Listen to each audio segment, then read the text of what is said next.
Chapter 320. Yuhan, you're Pei Yingying's elder. The Min family and the Pei family are family friends. If you act like this, it's not good for either of our families. Uncle, you don't think it's good? Min Yuhan interrupted him calmly. I think it's good.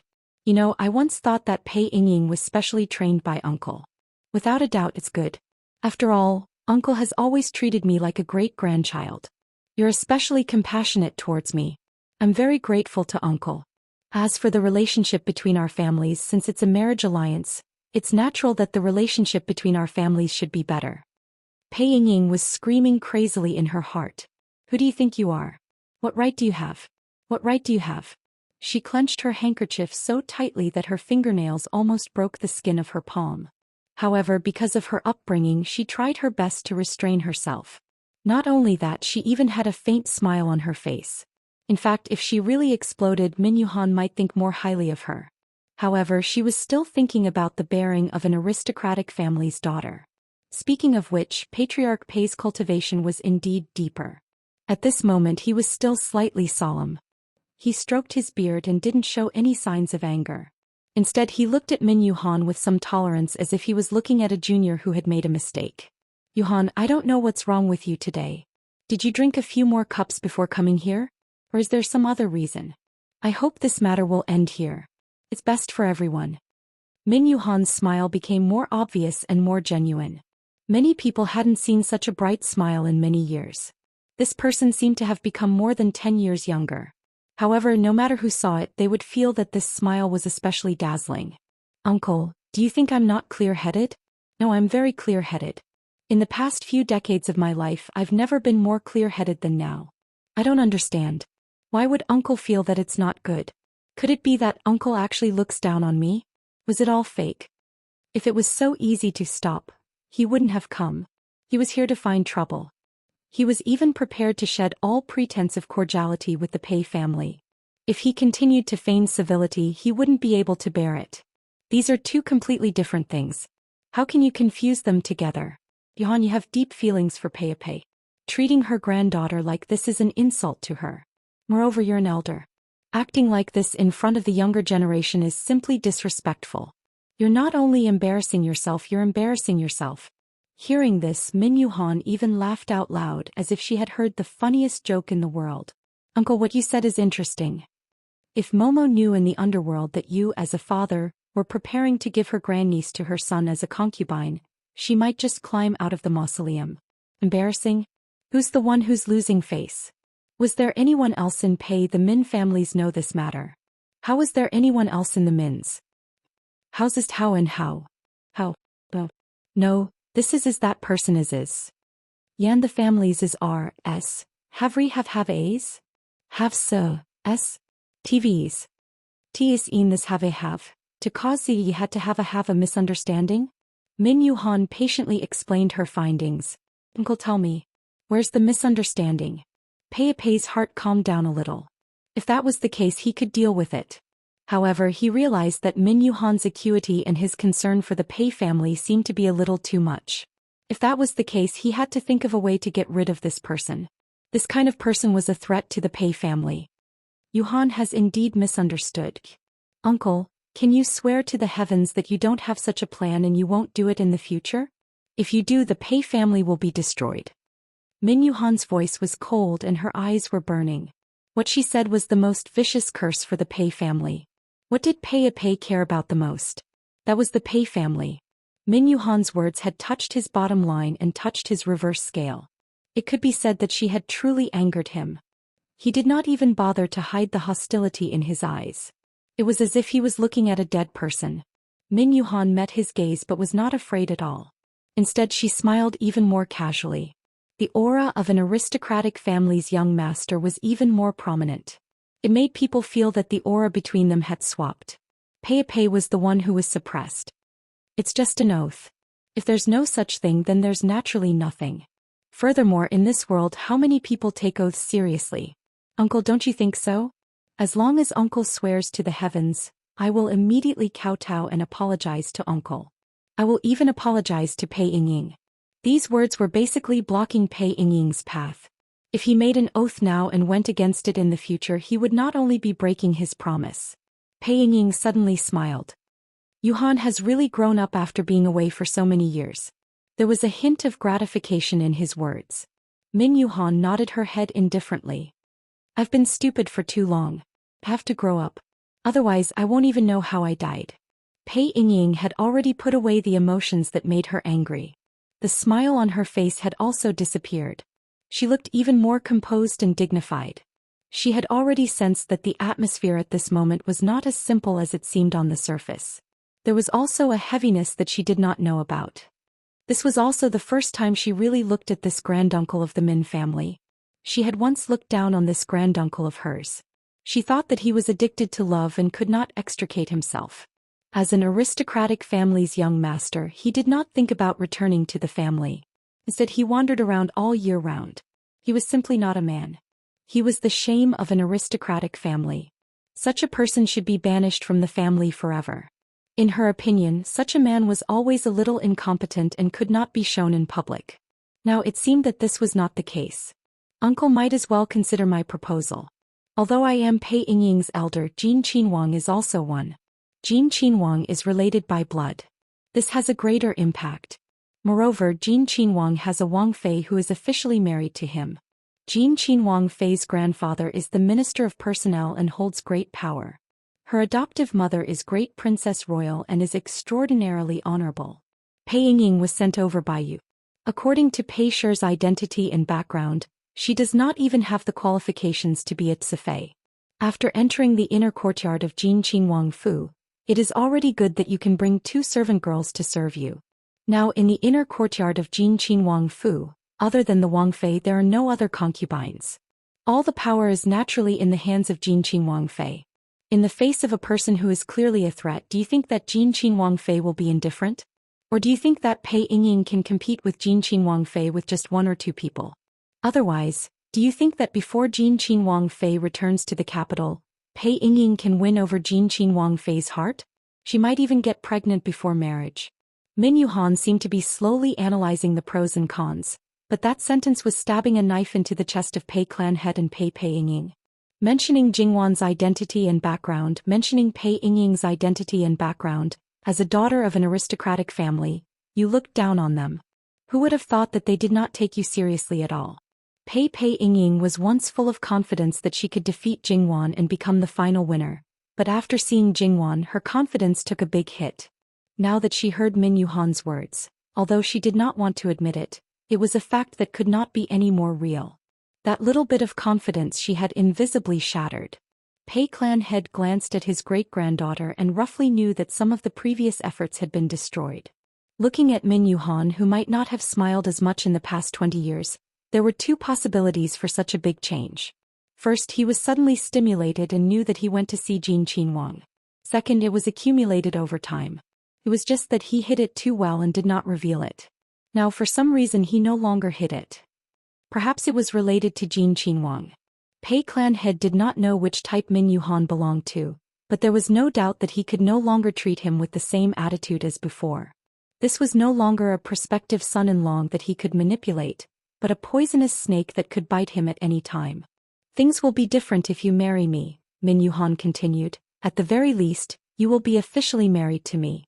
Your reputation may still be damaged, but if it is revealed that uncle raised such a girl as compensation for what you did in the past out of guilt, others may even praise you for being affectionate and righteous. Min Yuhan's attitude was calm, neither fast nor slow, but the sarcasm contained in it was obvious. Pei Ying's suppressed emotions surged again. She really could not bear it. What does Min family's grand uncle think I am? Min Yuhan glanced at her with undisguised ridicule in his eyes. What does your great-grandfather think you are? In my eyes you are a little higher than that. He wants you to be a concubine, the kind without a matchmaker. I want you to be my wife, it is perfectly justified. Sure boy, you gave her to Jin Qinhuang. Are you preparing not to tarnish Pei clan's reputation? Or are you preparing to remove Pei Ying from the Pei clan like Wan? Or are you preparing to let Jin Qinhuang take the blame and let the world think that he took a fancy to Pei clan's daughter's beauty, so he snatched her? And you stood out to say that you were not the clan head and could not make the decision. Now if you want to stand on the side of your own people, even if you can't compete with the imperial family, you have to be a strong backing for your family's young lady? Pei clan head did not speak and looked at Min Yuhan. He admitted that the other party had guessed the plan. Then you have a reason to assist Jin Qinhuang and naturally help your family's young lady to fight against Jin Qinhuang Fei. Pull the other off the horse, take the position, and become the mother of the world with the identity of Yuan Empress. Zhibo, do you think that other than you, other than the Pei clan, everyone else is a fool? Min Yuhan twirled a chess piece and placed it on the chessboard. He did not care whether Pei clan head had placed a chess piece or not, but he looked at Pei clan head as if he was looking at a fool. https://11/11807/6653616. Chapter 321. Min Yuhan knew that this old fox was not easy to deal with, but since the other party was not in a hurry, he was even less anxious. Today he was going to completely tear off the old man's face. He wanted to see how thick his skin was to be able to continue carrying out his original plan after tearing off a layer. Aristocratic families have their pride and have a very deep concept of family status. I don't need to remind Uncle of this. Uncle is probably clearer than anyone else. He was clearer than anyone else and looked down on those people more than anyone else. Yet he broke the rules himself and was so hypocritical. Has Uncle ever thought of the consequences of giving Pei Ying to Jin Qinhuang as a concubine? If the most outstanding legitimate daughter of the main family can be given as a concubine, the other girls would naturally be even more despicable. Even if they wanted to marry back as a legitimate wife, they would feel that it was a disgrace to their own status. In this way it would really be cats and dogs from all walks of life that could climb up Pei Shi's door. Pei Shi's men would naturally not be able to marry any good women. Even if they stood at a high position as you wished, could it make up for this? But I think Uncle will not care. After all, there are already signs of this. Who let Pei Shi's aristocratic family name exist only in name? The flourishing Pei Shi relied on in-laws to survive. If these in-laws knew, would they immediately divorce the woman and cut off all ties? Of course, the Pei family still has many famous scholars supporting them and they have students all over the world. If they have high positions and generous salaries, they won't forget these teachers. However, if these people know about the actions of Uncle, the Pei family will probably collapse first without external help. It seemed that Pei Shi was weighing the pros and cons, but it was also Min Yuhan who did not hold back and continued to stab the knife. He did not leave any face for Pei Shi's girls. He peeled off the pretense of peace layer by layer and even threatened them. Had Patriarch Pei not considered these problems? Of course not. So, in the early stages of the matter, he had to hide it internally and externally. Even if he helped Jin Qinhuang, it was best to hide Pei Ying's matter. When the dust settled, it would not be too late to expose it. Pei Shi's old-fashioned people were not few, but there were only a few who were obsessed with learning and only liked to indulge in the mountains and rivers. After understanding Pei Shi's glorious history, who did not want to restore the glory of the past. So, even if they knew what he did, they would probably remain silent and look to the future. However, man proposes, God disposes. Before he could even do anything, he had already been seen through. Clan leader Pei, who had always been conceited, was actually quite angry in his heart. Min Yuhan seemed to have seen through clan leader Pei's thoughts clearly.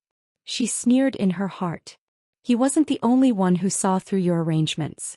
The person you schemed against was even more clear about it. Although Min Yuhan wasn't clear about Li Hongyuan's true power, he had been traveling around Jiangnan for nearly a year without leaving a trace. However, at the crucial moment, there would always be someone who would appear at the right time to help him achieve his goal without attracting any attention. Min Yuhan had done this kind of thing before. In the beginning, he let them help to clean up the situation more, but later on it gradually decreased. However, he did not doubt Li Hongyuan's ability. He wanted to see if you used Jin Qinhuang to achieve your goal or if you were used by Jin Qinhuang until there was nothing left. Although he and Li Hongyuan had only met twice, but that kind of power was so obvious. If he ascended the throne, he would definitely not tolerate a foreign relative. Pei Shi's calculations were so loud that he would not be lenient if he could use them. After using them, he might leave some leeway for you. Otherwise, he would be merciless to burn the bridge after crossing the river. Since Yuhan has already said so, this old man will not hide it. This is Pei Shi's matter and has nothing to do with outsiders. Yuhan does not need to worry. Uncle's meaning is that you are determined to do this? Min Yuhan had never thought that he would affect this old thing's decision. If he was so easily swayed, he would not have come to this step today. His original intention was not to stop the other party. Yuhan has already pointed out Pei Shi's situation. Pei Shi cannot be defeated, so there are some things that must be done. Although he once deceived himself and did not want to admit it, but when it was really pointed out, it was not that he could not bear it. At least on the surface there was no difference. Falling into Jin Qinhuang's hands, he was afraid that he would be defeated even faster. Perhaps it was not necessary, but it could be done in another way. If you were so ambitious and calculated, no one would be happy. If you were sincere and only focused on doing things, using Pei Shi's real strength to fight, perhaps you could achieve unexpected results. Instead, you tried to take shortcuts, rely on nepotism, and use such crooked methods. In this case, uncle might as well change the candidate. At least she is of the same generation as Jin Qinhuang, and it will look better on your face. If one of your granddaughters is not enough, then two. I remember that uncle still has a pair of twin granddaughters who are not married yet. This is also a big feature. Maybe they will be more attractive. If two of them are not enough, then three. If not, then four. Anyway, you don't lack people in your line. This was in line with Jingwan's lack of quality, make up for it with quantity. However, this sarcasm had reached an extraordinary level. Even a saint could get angry. Yuhan, there should be a limit to everything. Min Yuhan smiled noncommittally. After a confrontation with this old thing, he had almost made up his mind to shed all pretense of cordiality between the two families. However, although his position in the Min family was not low, it was not good for him to decide the family's affairs. Now the head of the Min family was his elder brother. Moreover, the Min family was not like the Pei family. There were many officials in the Min family, but there were no high positions. Instead, they were more like crops. Even so, the head of the Min family did not have the final say. As a member of the Min family, although he did not have deep feelings for this family, there were still some things that needed to be said. At that time, the difference would probably be him arguing with the Pei family alone, or the Min family arguing with the Pei family. In that case, nephew will take his leave first. Min Yuhan threw the chess piece between his fingers back into the chess box. He stood up slowly and brushed his sleeves. When he was about to leave, he seemed to have thought of something and looked at Pei Yuang. Pei Yuang, why don't you consider my opinion? Pei Yuang's face was a little stiff. Thank you for Min family's grand-uncle's favor. Min Yuhan chuckled. Now it's really interesting. A daughter of an aristocratic family would rather be a concubine than a wife.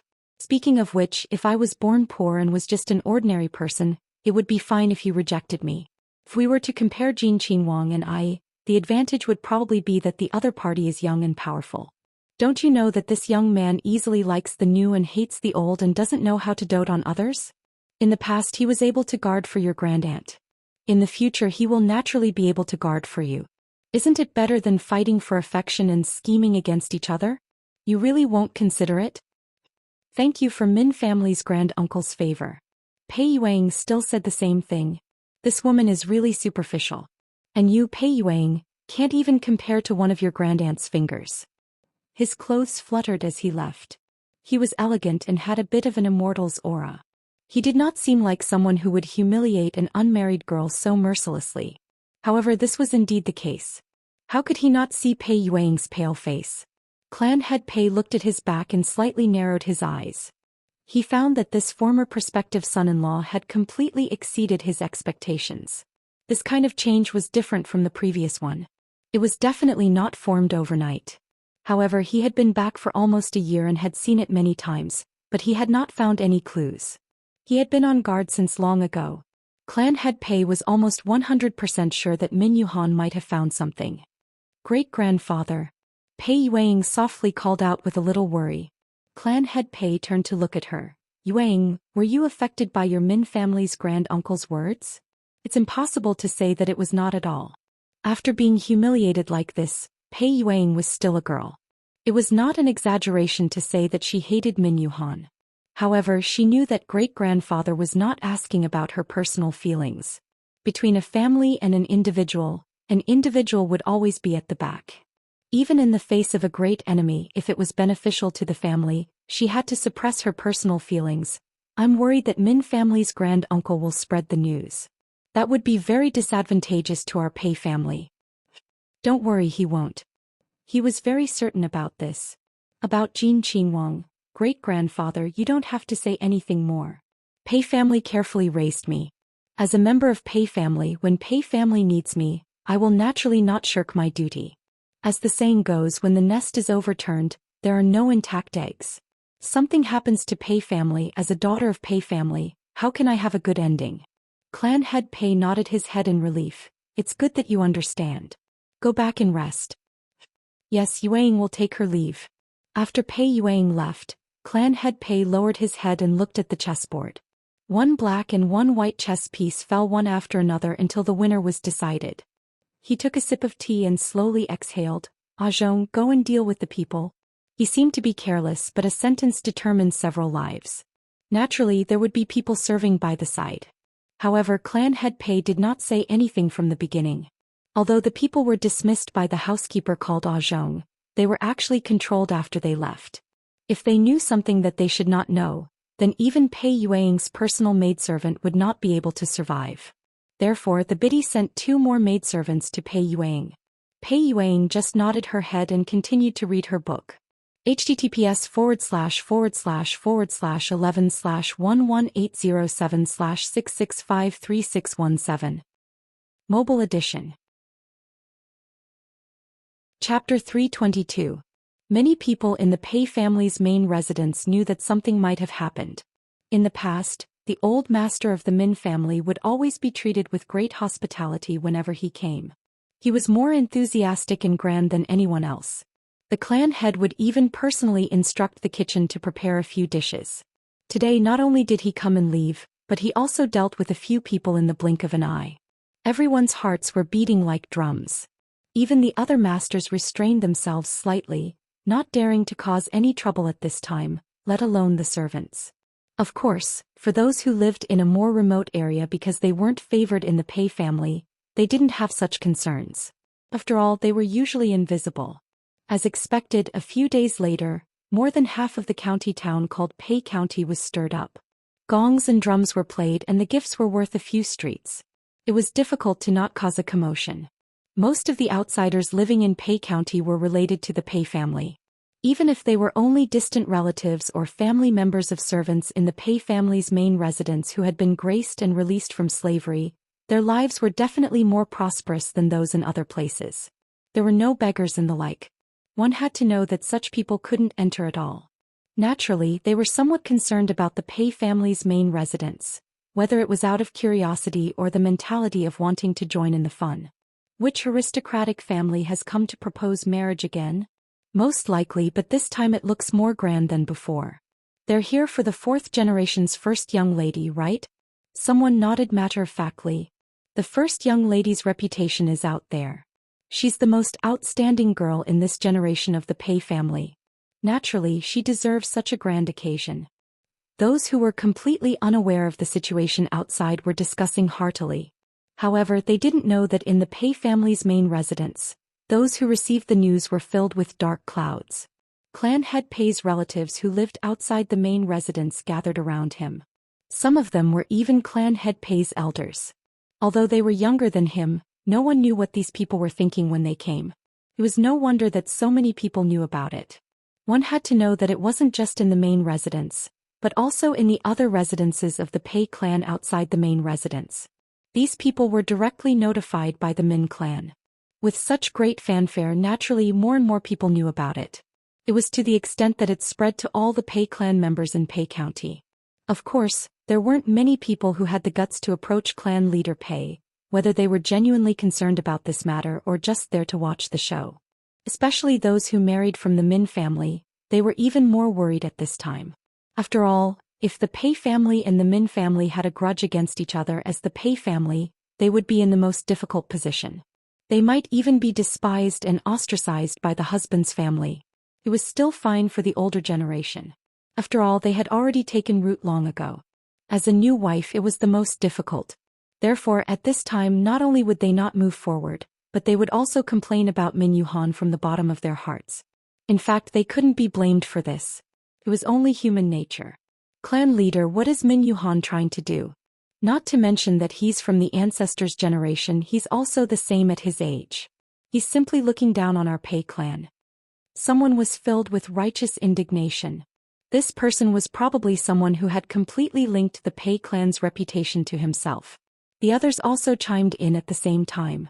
It wasn't without fortune or calamity. One had to know that even if they were from the same clan, it didn't mean that they were of the same mind. Under the same roof, there were serious differences in treatment, not to mention that it was just the same surname. The treatment of the side branch and the main branch was naturally as different as heaven and earth. It was natural that there would be jealousy. It was a rare opportunity to see the main family make a fool of themselves. Therefore, how could they let it go so easily? Patriarch Pei was usually gentle and refined. He was even generous and easy to talk to. However, at this moment his cold gaze swept over everyone. Even those who were usually the happiest and most lively shut their mouths and kept quiet out of fear. They didn't dare to meet Patriarch Pei's gaze and retreated without a trace. "What are you doing here? Go do whatever you need to do." The people surrounding clan leader Pei looked at each other. They suddenly felt bored and resentfully left one by one. Clan leader Pei's mood wasn't so good. In his opinion, Min Yuhan wouldn't do anything after that. However, he never thought that it would be far beyond his expectations. Not only would there be a follow-up, but there would also be such a big scene. As such, he had reason to believe that Min Yuhan might know more than he expected. There might even be things that he didn't know. There was another point that clan leader Pei cared about. Min Yuhan was actually a loner.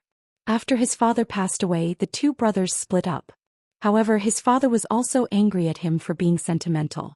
Before his death, he warned him that he wouldn't leave a single copper coin for that unfilial son. However, Min Yuhan's brother wouldn't really abandon his brother. He never lacked for food and clothing.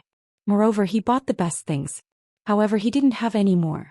He didn't have any private property or a private house. Regardless of whether his brother was following his father's orders or acting out of selfishness, Min Yuhan didn't need anything.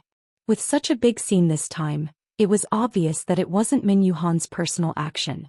He couldn't afford to have such financial resources. Then clan leader Pei had reason to suspect that this was no longer Min Yuhan going against him. Instead, it was Min Shi going against Pei Shi. The seriousness of the problem wasn't just rising by one level. With Min Shi taking the lead, the other in-laws who were already itching to make a move might also take this opportunity to make a move. Clan leader Pei's eyes were filled with malice.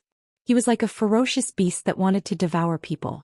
Although clan leader Pei could easily dismiss the people around him, Pei Xiuying wasn't so relaxed. She was the eldest sister of the fourth generation. For a family with a strict hierarchy, it was naturally easy to dismiss the younger sisters. It was also easy for the collateral relatives to dismiss the older sisters. However, there were many aunts who were a generation older than her. Those who were born from concubines would restrain themselves. At this time they would only make a few sarcastic remarks. The ones who really didn't get along with her were the twin sisters. They were a generation older than Pei Xiuying, but they were younger. Their mother was the second wife and their family background wasn't high. At first, because they were twins, they were very rare for a long time.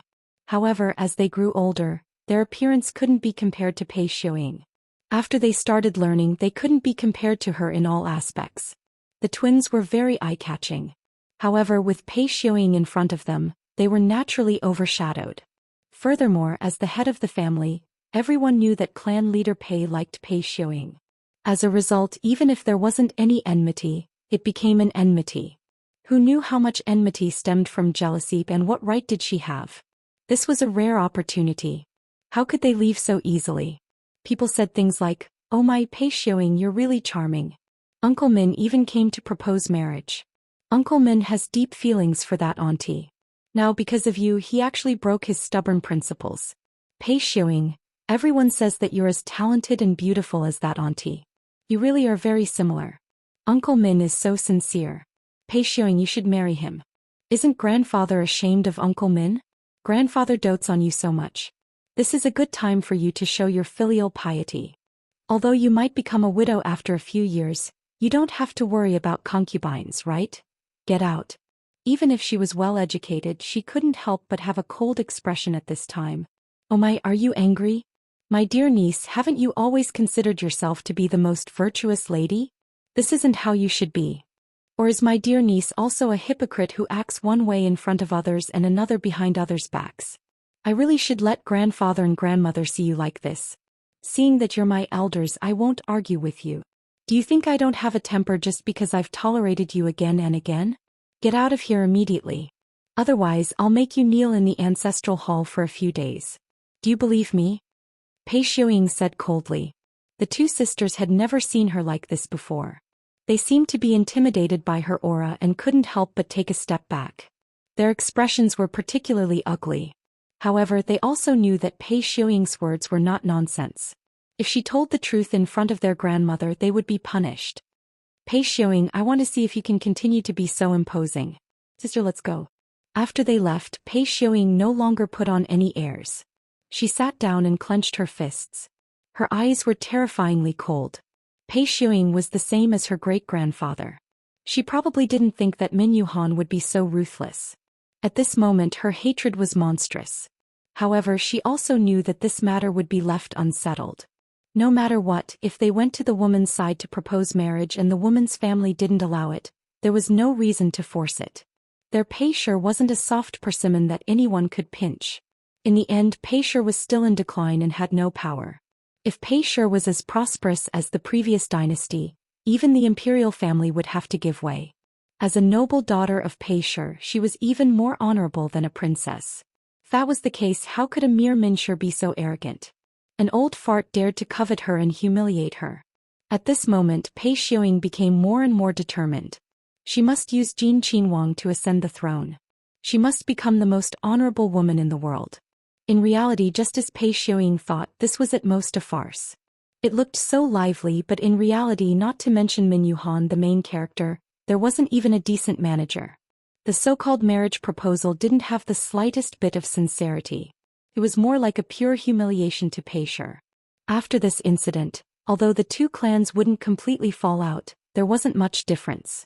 After chasing away Min Shi's people, Pei Shi looked at the red silk boxes in the courtyard. Since it wasn't for a good, then obviously Min Shi wouldn't be so stupid to prepare a generous gift. He ordered people to open the boxes. Sure enough, there was something inside, but it was more or less the same as an empty box. Pei Shi was surrounded by dark clouds. The people around him didn't dare to breathe. They even wanted to find a hole to hide in and disappear. Min Shi. Good, very good. Pei Shi clenched his fists so tightly that his knuckles cracked. Prepare a generous gift and send all these things back to Min Shi.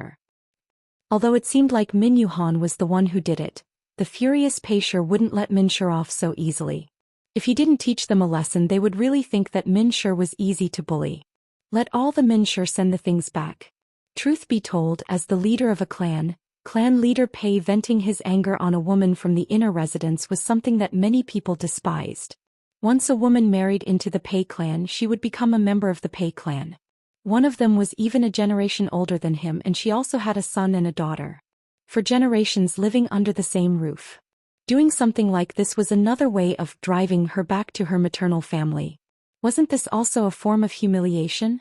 However, the people around him didn't dare to say anything. There were some smart ones who sensed that something was wrong and hurried back to the backyard to find Pei Shi's wife.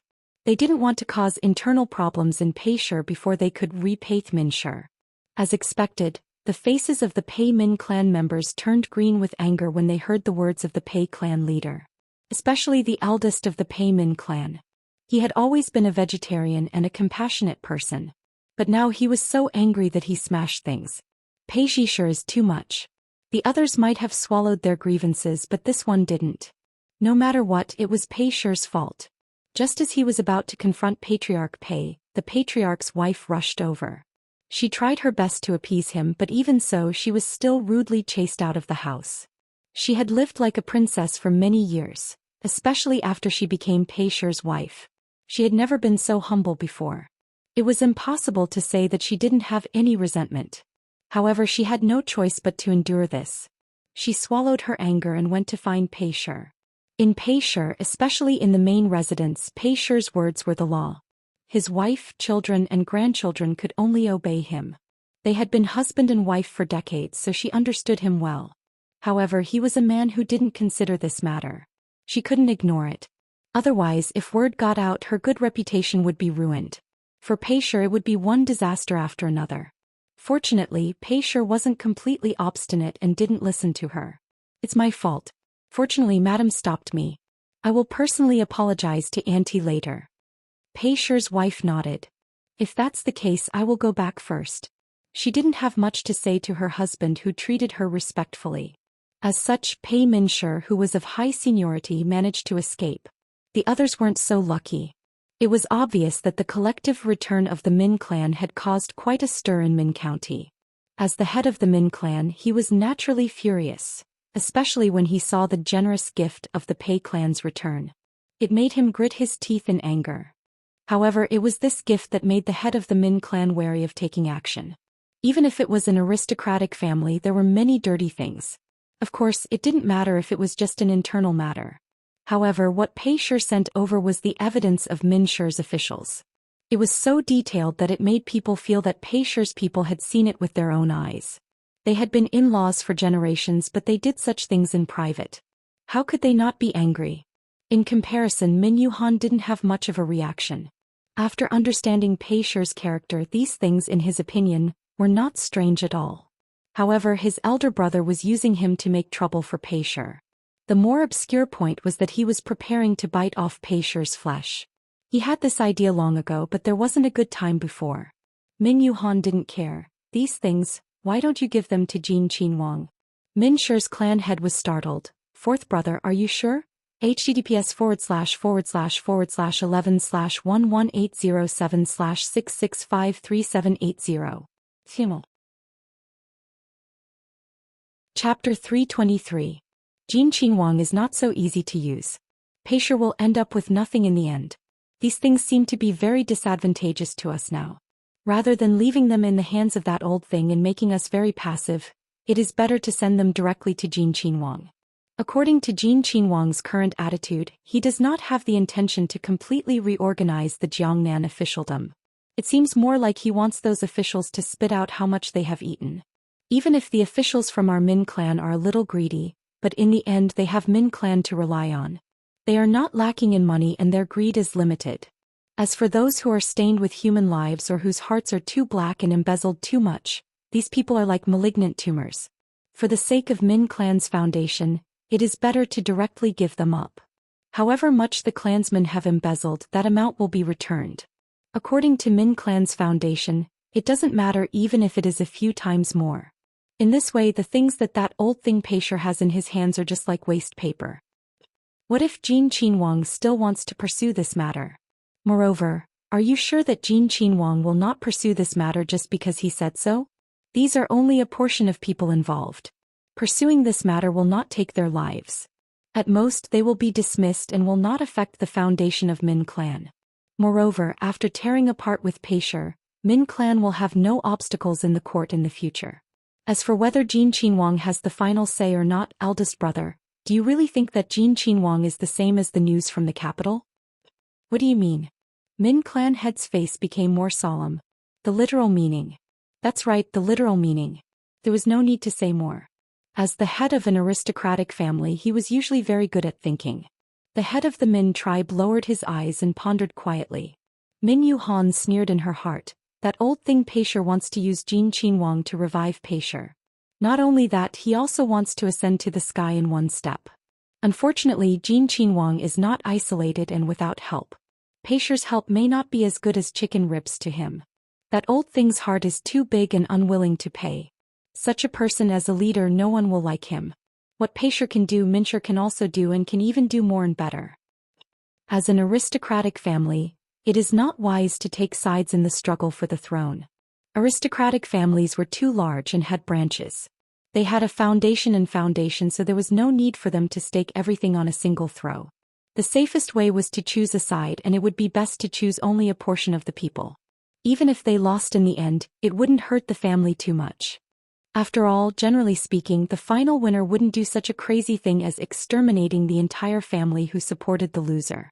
If they met an emperor who was open-minded or wanted to save face, they might even put him in an important position. And if they won, the entire family would benefit. The mockery in Min Yuhan's heart deepened. Actually, these people were essentially the same. It was just that his brother was not as shameless as that old thing Pei Shur. He still stuck to his bottom line. In the past, he didn't feel that there was anything wrong. But now, no matter how he looked at it, he didn't feel good. However, as long as it didn't conflict with what he was doing, it naturally didn't matter. Riches and honor are sought from danger. Prince Jean doesn't need insignificant things. If he wants to do it, he naturally has to do his best. The aristocratic families now are not like the time when they could control the country with the emperor. If they want to go further, they naturally can't be afraid of the slightest thing. Pei Shi has been recognized as the #1 aristocratic family in Jiangnan for a long time. Even if they withdrew from the court, they still maintained it. Now that they are destined to decline, the Min Shi might be able to replace them. Because he understood, Min Yuhan easily grasped his brother's weakness. Sure enough, he saw a flash of light in his eyes. Min Yuhan wanted to do his best to help Prince Jean ascend the throne. Borrowing the power of the Min Shi was the best choice. Although the other party might not need it, he still wanted to do something. In the end, Prince Jean, how confident are you? 70%. Speaking of which, this was still conservative. According to him, it should be 100%. Because he believed and because some things were not allowed to fail. I need to think about it. The head of the Min clan clenched his fist. It could be seen that his mood was not stable. It should be. After all, this is a matter of great importance. Elder brother is the head of the clan. It should be serious. Min Yuhan nodded as a matter of course. The head of the Min clan twisted his beard and nodded. Regarding Pei Shi, if Yuhan really takes a fancy to her, it's not impossible to take her in. If I really take her in, the one who will be humiliated will be Bayan. The original purpose was to find some trouble for Pei Shi and shave Pei Xiuying's reputation. If that old thing could really stop and not find trouble for Prince Jean, of course, it would be for the best. However, it was clear that this possibility was not high. Speaking of which, if Pei Xiuying didn't willingly lower herself and had thoughts of her own, Min Yuhan would not act like this. After all, she was a beautiful young lady. At his age, he wouldn't make things difficult for her. It was just that to say that she brought it upon herself. But from the perspective of those who thought that they could contribute everything to the clan, they would probably never do anything wrong. I'll go back first. And go back and rest. Min Yuhan left. He was very clear that this elder brother of his would definitely agree. Even now, the title of the #1 aristocratic family was still moving. Sure enough, the head of the Min clan found Min Yuhan the next day. This is a matter of great importance. Fourth brother, I'm afraid that you will have to make a trip personally. Speaking of this, there was some difficulty on his face. A few days ago, this fourth brother fainted after seeing Prince Jean. This time he came to find him again. If fourth brother doesn't want to go, I will find someone else. It's fine. A few days ago I just suddenly saw him and couldn't control myself. In fact, he didn't dare to look directly at Prince Jin's face. He was afraid that he would lose his composure and do something impolite, causing the other party to be unhappy. Fourth brother, you don't have to make things difficult for yourself. Although he said so, his expression still showed that he wanted Min Yuhan to make a trip. Min Yuhan thought, sure enough, he had been the head of the clan for too long. Everything he did was so hypocritical. He was like this even in front of his own brother. So what if he was a little more honest? Thus, Min Yuhan didn't say much and directly took the things prepared by the head of the Min clan. Then he had people prepare a carriage and headed to Quanzhou Prefecture. As for those grandmothers who came back from Pei clan, of course, Min clan wouldn't treat them badly. On the contrary, they would take good care of them. To a certain extent, they were even prepared for their return. At this time, Shannon Prefecture's provincial examination had already ended. Because Prince Jean was personally holding the line, naturally, there wouldn't be a situation where the examination papers were marked based on personal preferences. No matter if one liked to use flowery words or upright words, they were all thrown to one side. In short, one had to have substance. Of course, good handwriting was also important. The top 3 were not personally selected by Li Hongyuan, but it was also noted by him. In short, no one would be stupid at this time. After this matter was completely finished and the hearts of the scholars were appeased, Li Hongyuan seemed to remember that Governor Xuezheng was detained in his own house. Li Hongyuan personally interrogated Governor Xuezheng of Shannon Prefecture. The officials of the academy, who were originally very tense, naturally became even more tense at this time, not to mention those who had problems. Li Suyen, this black-robed guard, was very good at interrogating people. Prince Jean was also not bad. They didn't know the process of his interrogation. In short, in less than 2 hours the black-robed guards were dispatched again. Other than Quanzhou Prefecture, the other prefectural cities of Shannon Prefecture had sent people. It was obviously a big move. And this Governor Xuezheng was also officially stripped of his official hat and official uniform, preparing to be escorted back to the capital. When Li Hongyuan returned to the residence, Jingwan inexplicably felt that there seemed to be a bloody smell on his body. But when she sniffed carefully, it seemed that there was nothing. Wan, what are you doing? Li Hongyuan raised his eyebrows, puzzled. Smelling your body to see if there is the smell of rouge and powder. Jing Qian smiled. Is that so? You have to smell it properly. Li Hongyuan used the back of his finger to gently rub her cheek. Perhaps it is on my body. Wan, do you want to help this husband change clothes first? He lowered his voice and leaned close to her ear. From time to time he would perform his seductive techniques. Jingwan still couldn't resist. And Min Yuhan just happened to come to the door at this time.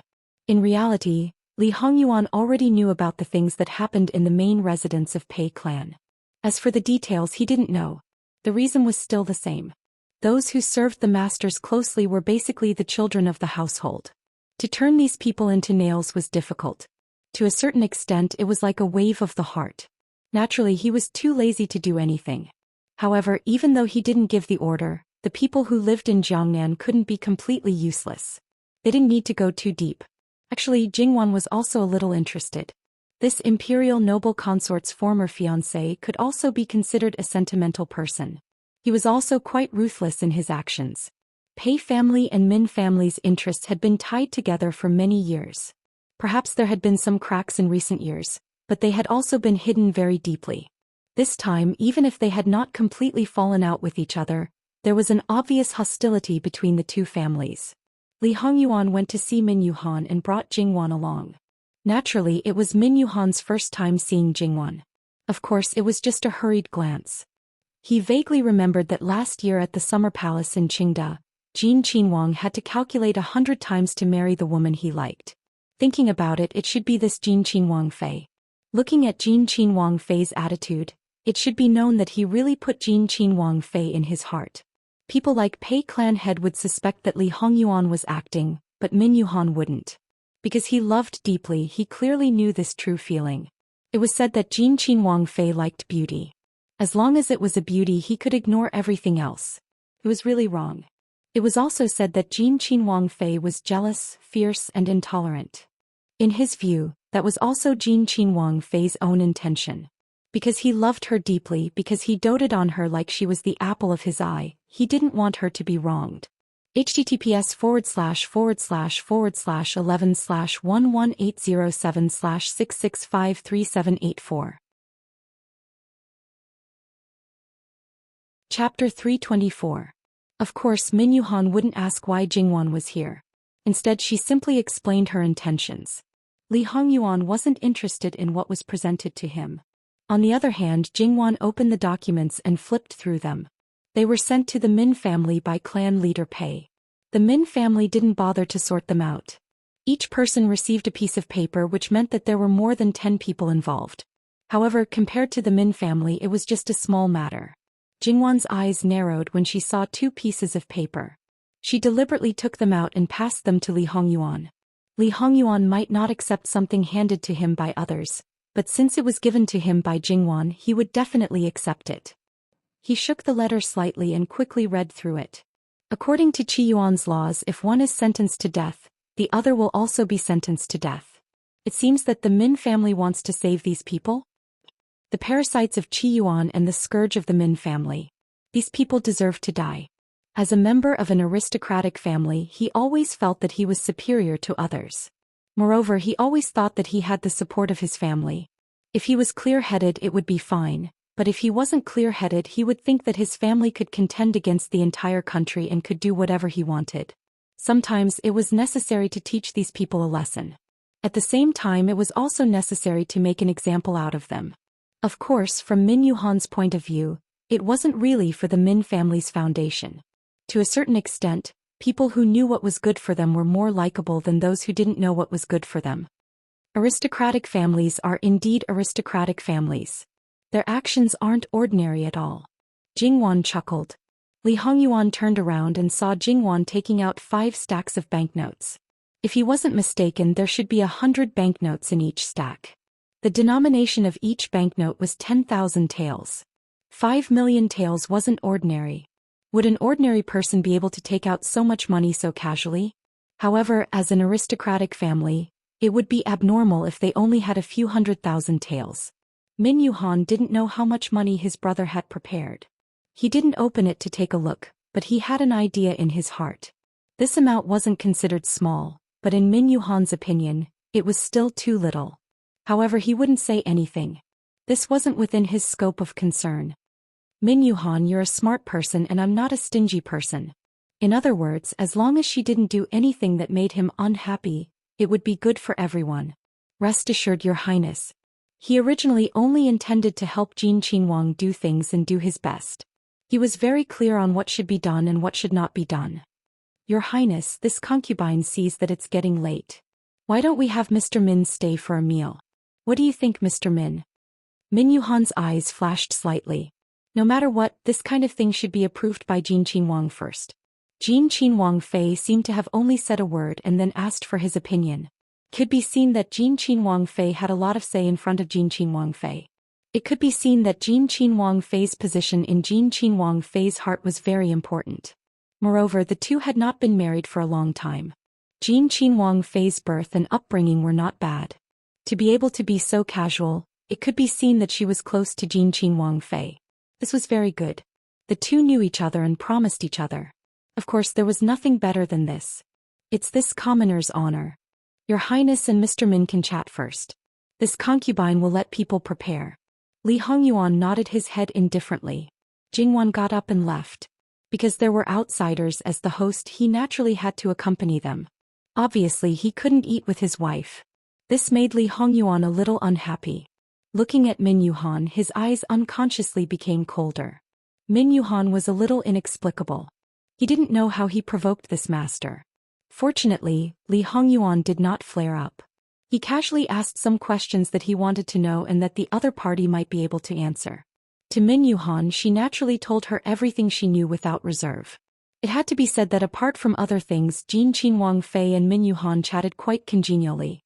At first, Min Yuhan was surprised at Li Hongyuan's knowledge and insight.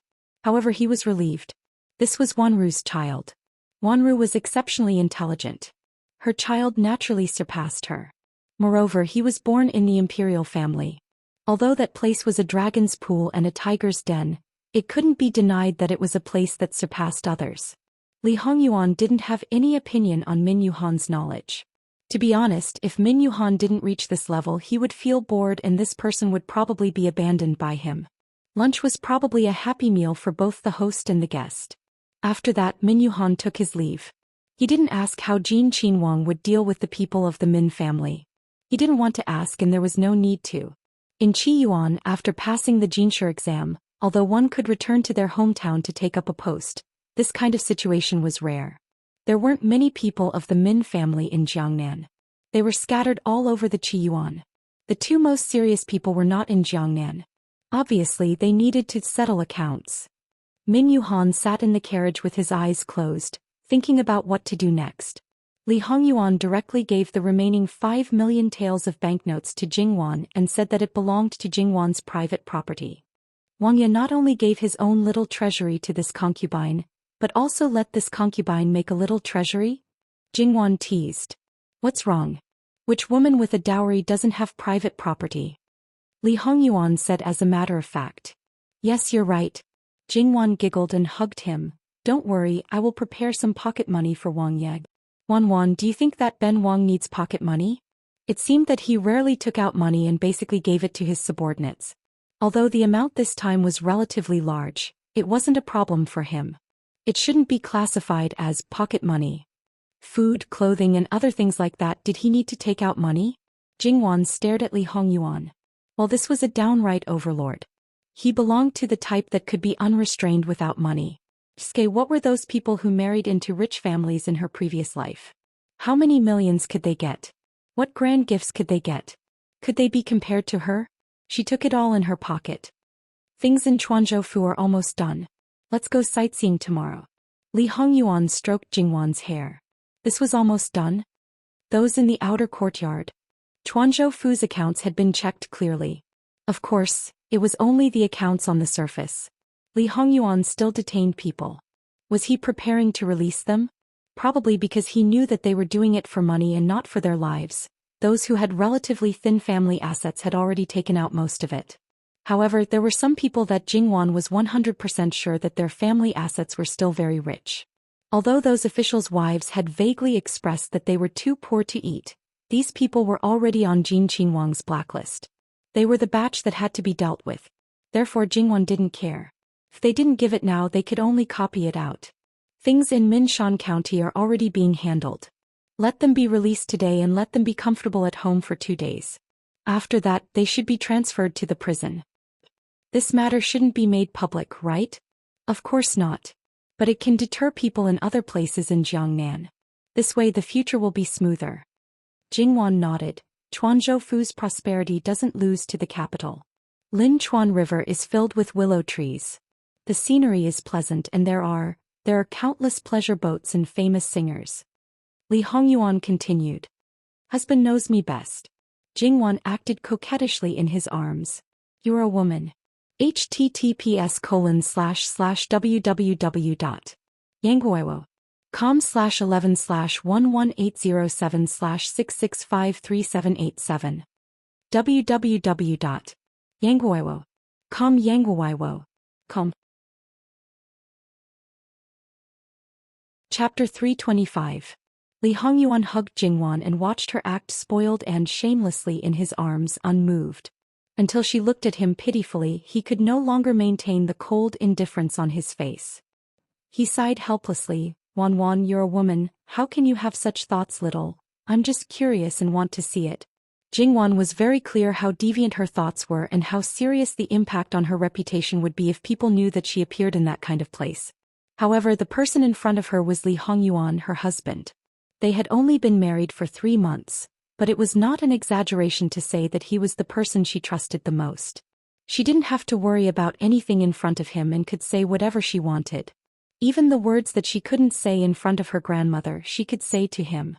Jingwan wasn't clear whether her Jin Wangye's heart was strong enough to accept anything, or his tolerance towards her was particularly high. The latter was more likely, right?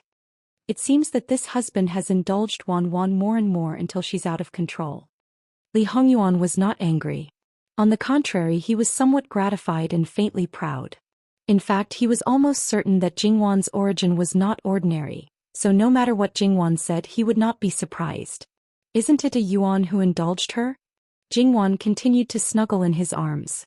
And I indulged her. So no matter what, he had to continue indulging her. Who let her be his sweetheart?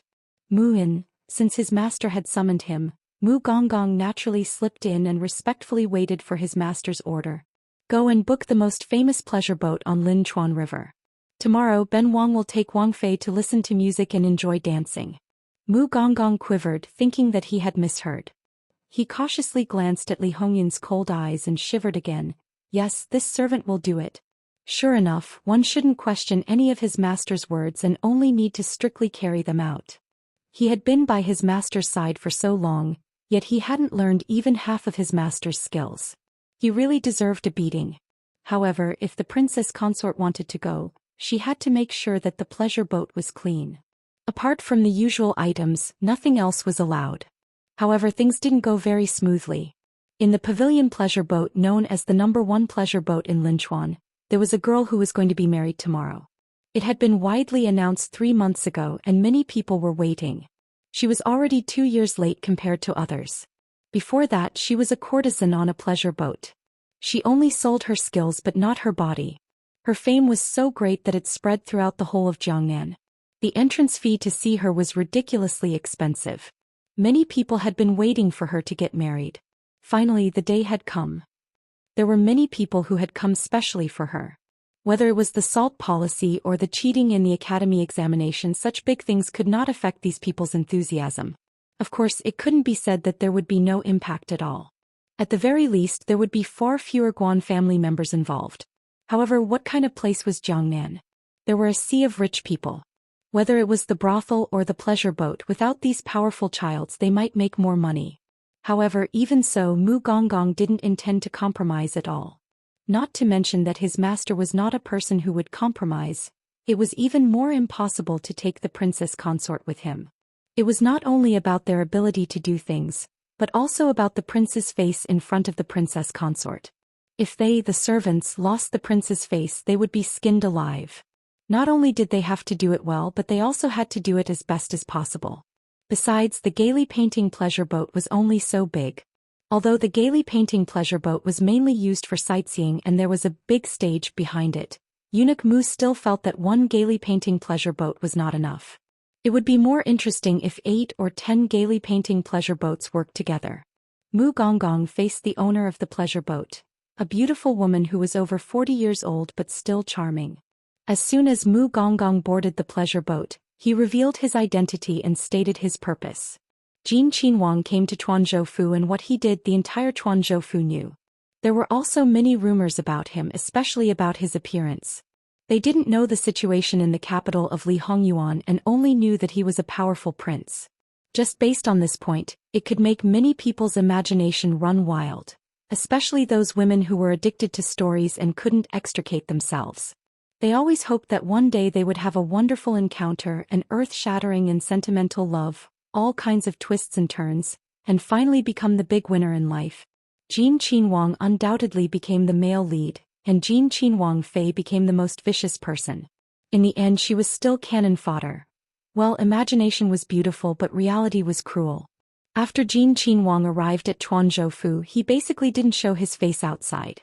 The officials' welcoming banquet wasn't set up, so it was even more impossible for outsiders to see him. Naturally, they dressed even more fiercely.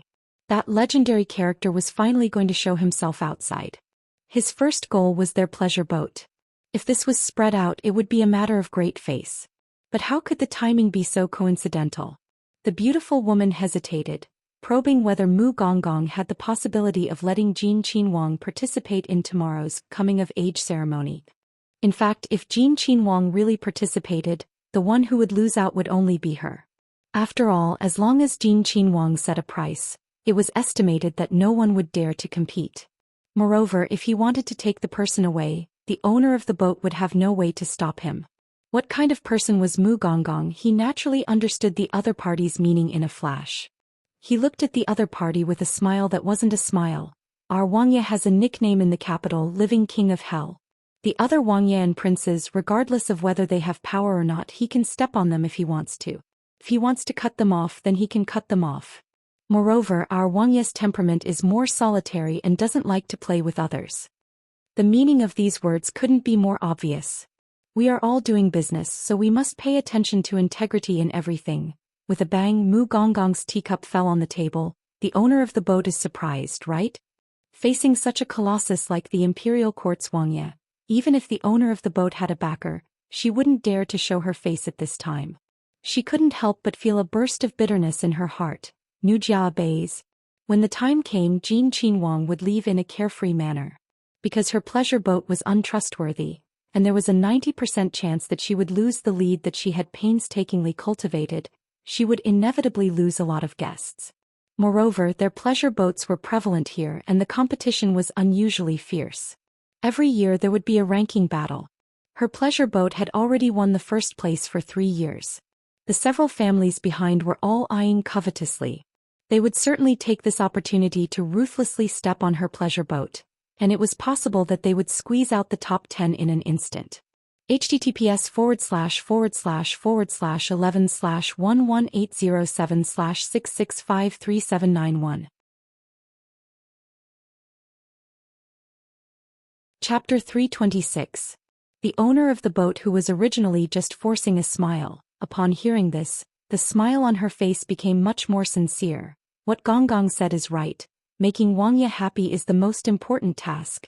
In this way, the one to suffer would not be her family alone. With a group of people accompanying her, they would not be able to scheme against the pavilion. On the contrary, she might be able to scheme from within. In the end, even if she lost this lead, she might not necessarily suffer a loss. Nujia is so bold. Can you give Nujia full authority to handle this matter? Naturally, the owner of the boat is more familiar with all aspects. We people naturally need to be by master's side at all times to serve. Mu Gonggong expressed that he could clearly see the other party's thoughts. However, this had nothing to do with him. What he needed was only the result.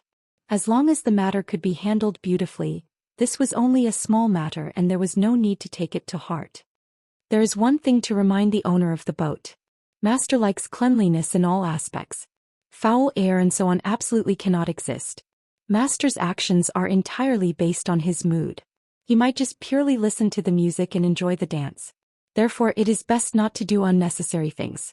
Nujia understands. In terms of handling matters based on one's mood, there was probably no one more powerful than them. Naturally they did not dare to be rash. Mu Gonggong nodded and got up to leave. The owner of the boat naturally hurriedly got up to send him off. When Mu Gonggong's figure could no longer be seen, she slowly got up. With an unfathomable expression, she stood in the same place for a moment. Someone come.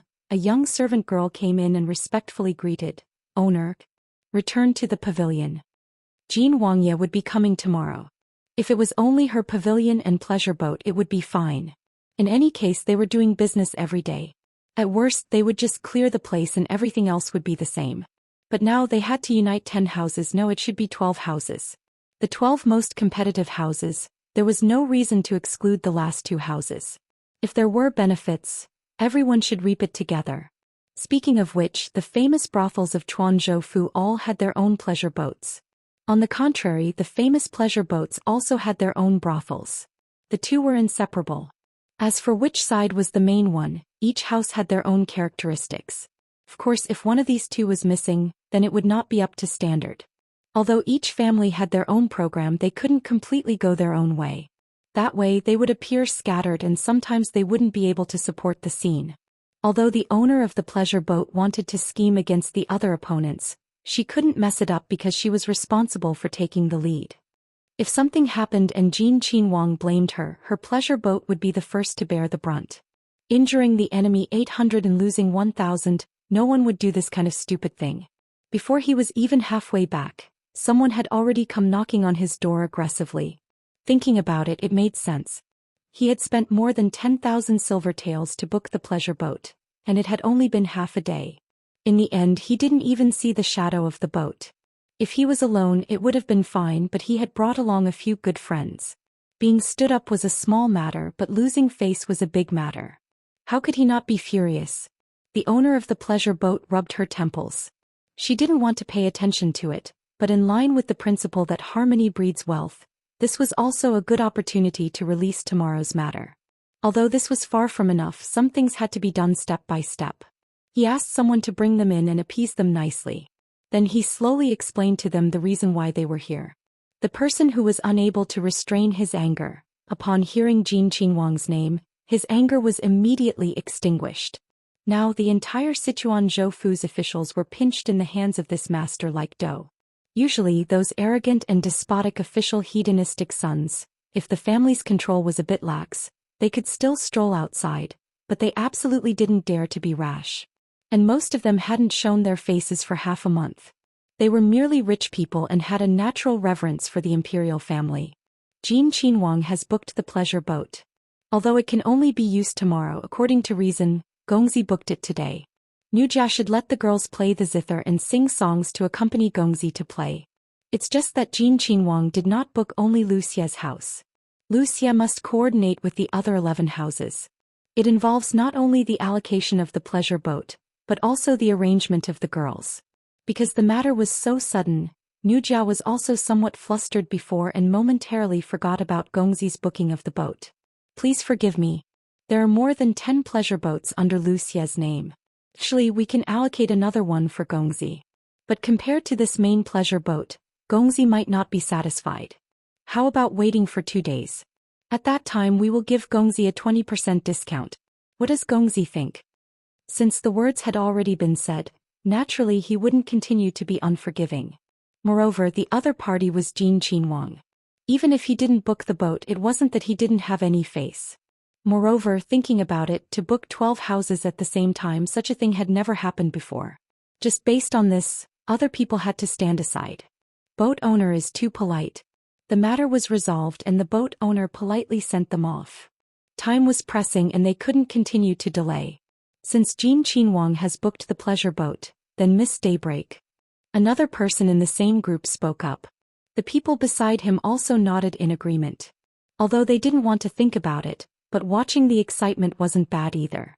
Looking at the current situation, they were afraid that the boat owner naturally understood his meaning. Tomorrow's ceremony will naturally be cancelled. As for the rest, nothing is known. Naturally, no one dared to make up something that wasn't certain. Especially with the other party's status, if they weren't careful, the other party's one finger could crush them until not even ashes were left. After the guests left, the curtain at the back was pulled open. A beautiful woman leisurely walked over. If one looked carefully, there was a bit of eagerness. Mei, is what you said just now true? Her voice carried an uncontrollable excitement. The boat owner lifted her eyelids and glanced at her. What the other party was thinking, she was very clear. When this matter was known by all the girls, there would definitely be many who would be tempted. The woman saw that Mei didn't answer her and knew that she seemed to have gone overboard. But after thinking about it, she knew that this kind of thing couldn't be faked. The boat owner, Mei, returned to the pavilion boat. The location was the veritable red light district of Chuanzhou. The entire area, the location of several streets to a certain extent, could definitely be considered a city that never sleeps. According to the normal situation, the girls in the pavilion would get up one after another at this time. Of course, a few people's work and rest schedule was the same as ordinary people, such as the top hostess, Daybreak. The ceremony was imminent. As long as it was a normal person, their mood would definitely not be good. Daybreak was the same. Although she didn't show any expression on her face, she hadn't performed on stage for 3 days. This was the best explanation. However, Mei wasn't angry.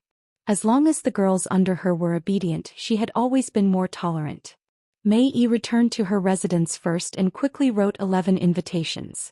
She had people send them out immediately and ensure that they were delivered to the owner.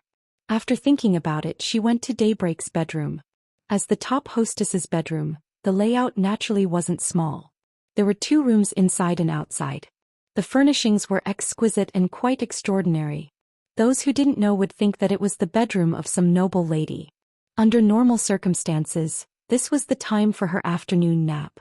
But now she probably couldn't sleep. She was seriously playing the pipa in her hands. Who was Mei? She had also walked out of this step. She was also a talented and beautiful woman. Many of the girls under her had been personally taught by her. How could she not hear that Daybreak was absent-minded? Her fingers were only mechanically plucking the strings because she was familiar with them. There wasn't the slightest bit of emotion. If you don't want to play, then don't play, Mei said, neither lightly nor heavily. Daybreak's fingers stopped plucking. She put down the pipa and came back to her senses. Mei sat down at the table. The servant girl at the side quickly poured a cup of tea. Mei didn't look at Daybreak. Auntie Mei didn't look at the teacup, she just stared at Daybreak with a seriousness she had never shown before.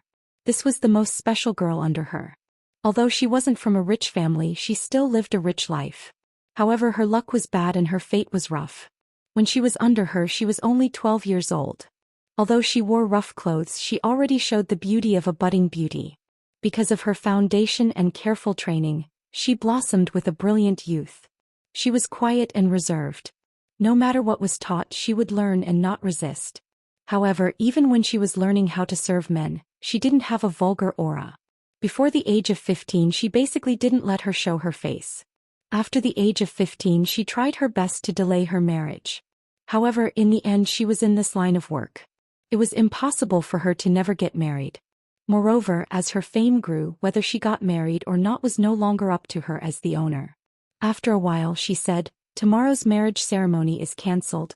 This was originally a happy news. However, Daybreak's eyes only moved slightly before returning to calmness. "Are you unhappy? It's just that tomorrow is cancelled. It's not like it's cancelled forever. A day earlier or a day later, isn't the result the same?" "Not necessarily. Jin Qinwang has booked the pleasure boat for tomorrow. If Jin Qinwang takes a fancy to you and wants to take you away, even if he doesn't give it to me, I can't do anything." Daybreak understood what she meant. In fact, compared to many brothels, Aunt Mei was already considered to be very humane.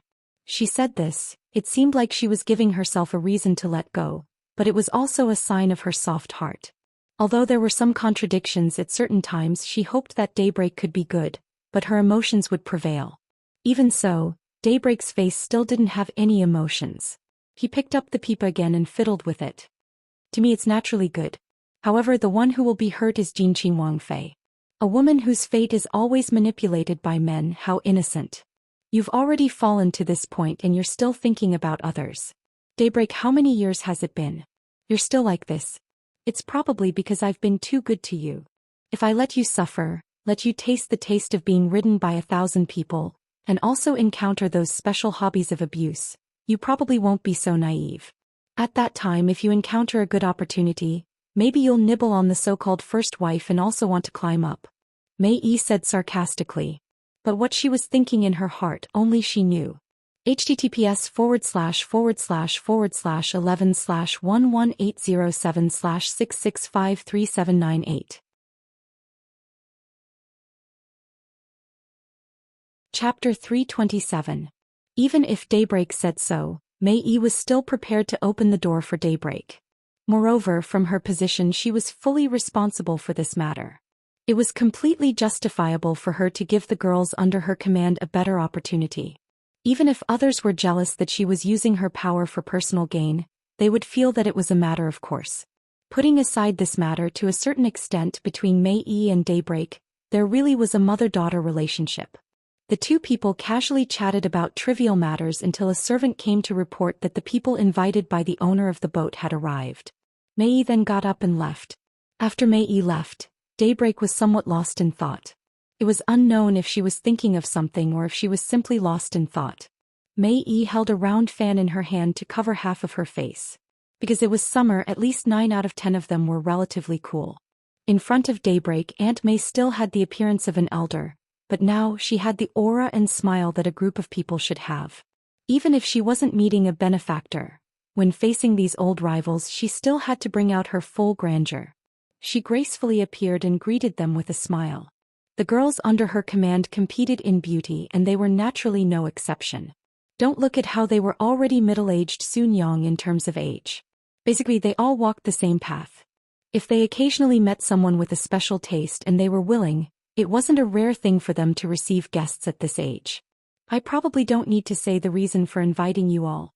In order to prevent these people from dragging their feet, it was clearly written on the invitation. With such a big banner, these people would be able to slip away quickly. Even though she won this time by borrowing the name of Jin Qinhuang, she didn't feel that it was wrong at all and deliberately revealed the smile of a victor.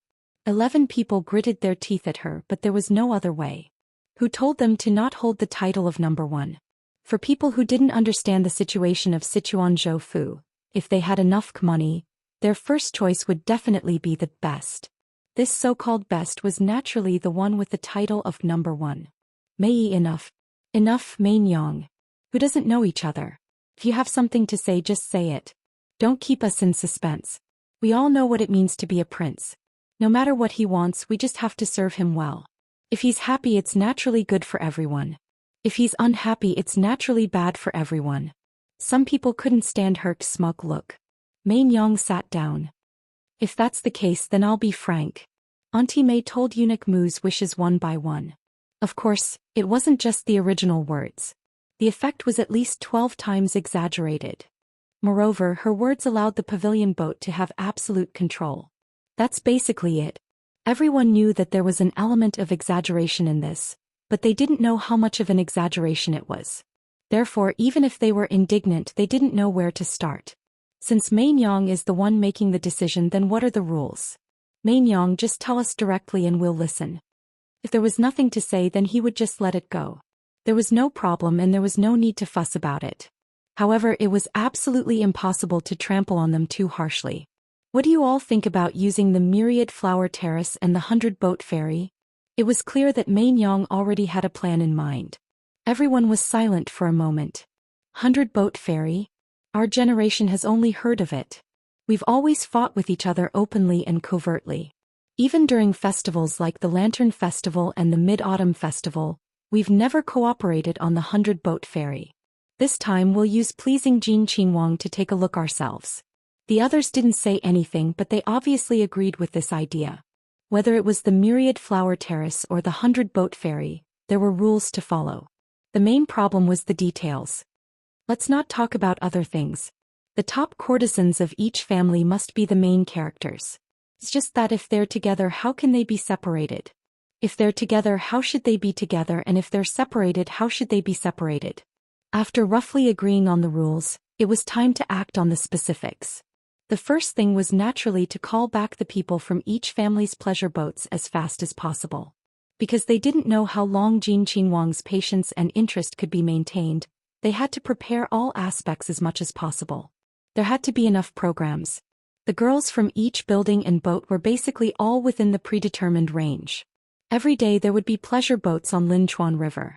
When there were fewer, there might be a boat 100 zhang apart. When there were more, there would be a boat at the head and tail of the boat. But today it was a little strange. It seemed like it had been more than 2 shurchen, yet not a single boat was seen. What kind of situation was this? Did all the rich and powerful people have a change of character at the same time? Of course, this was the thought of those who didn't know the situation. Those who knew were like the guests who were driven off the pleasure boats. Faced with the various buildings and boats, they kindly apologized and even returned a lot of silver taels. Adding on the fact that they knew the whole story, they could only pinch their noses and admit it. They were somewhat angry but didn't dare to speak out. And the cancellation of the wedding ceremony of the top courtesan of the pavilion boat, Miss Daybreak, naturally spread more and more. Some people felt that it didn't matter. Naturally, there were also people who were extremely resentful. For example, those who were determined to get Daybreak. Among them, there might be people who only fancied Daybreak's appearance. Naturally, there were also people who were deeply in love with her. After all, there weren't many young masters who fancied the women of the brothels and brothels, but from time to time, there would be a few. Daybreak just so happened to meet such a person, and it was the young master of the Guan family. His family had originally been messed around by Jin Qinhuang. Now, even the woman he liked was going to be taken for himself by the other party. The hatred in his heart was practically about to condense into a substance, but unfortunately he couldn't do anything about it. Thus the hatred also included himself, a burning pain. That's right, in these people's view, Daybreak was definitely in Jin Qinhuang's bag. Of course, there was also this kind of group of people. For example, in a certain dark room, this Jin Qinhuang is really as extravagant as the rumors say.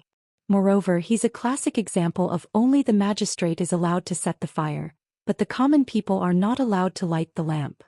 He even wants that kind of insatiable Wang Fei. What Qinhuang? He's just a lowly peasant who stole the Huan family's country. A rotten loach is a rotten loach. After sitting on the throne for a few years, he became a true dragon? Dream on.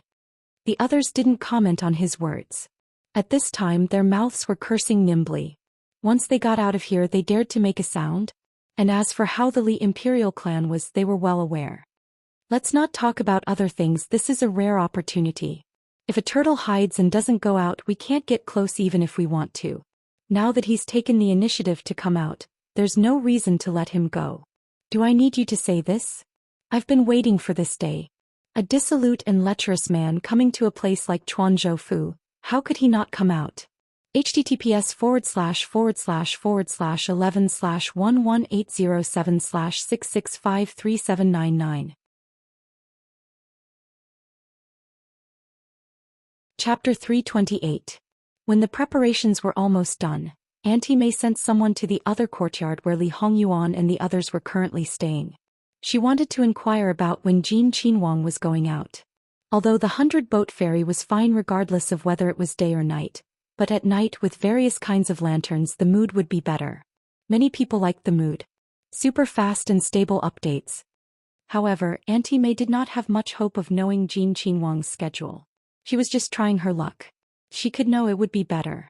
She could not, she would just make more preparations. Speaking of which, Li Hongyuan's guards were not few in number, but those who knew about his private affairs were still few. After all, even if they were trusted by him, it was impossible for all of them to be nearby guards. On the other hand, the closer they were, the more they would know. However, there were only a few people who knew that it was actually Jingwan who went to the pleasure boat to listen to music and enjoy the dance. Therefore, when the guards at the door knew the purpose of the visitors, they were a little stunned. Wang Ye had deep feelings for Wang Fei, this was absolute. Previously, no matter if it was Kaiming Prefecture City or Tongzhou Prefecture City, whenever Wang Ye went out he would bring Wang Fei with him. Places like brothels he would not even touch the corner of the street. Now Wang Ye let people book the pleasure boat? They were used to Wang Ye's attitude towards Wang Fei. How could they not be stunned when he suddenly did this? However, even if they thought until their brains broke, they would not know that this was actually Jingwan's wish. However, this kind of thing, it was obvious that people outside would not dare to casually joke about it. Using this kind of joke to come to the door, was it not courting death? The problem now was, should they chase them away? If they chased them away, they were not qualified to decide Wang Ye's matters. If they did not dare to leave, if they went in to ask, it might alarm Wang Fei. It did not seem right. In the end, they decided to go and ask. Anyway, they could not face Wang Ye directly. One of them went in, and the one who came out to meet him was naturally Muan. Muan nodded. Wait a moment. Wang Fei usually had a plan when doing things. Even when going out, it was the same. She was not like Master, who did not care about ordinary small things and acted as she pleased. As soon as Jingwan heard Eunuch Mu's words, she guessed that it was probably not as simple as a gaily painting pleasure boat.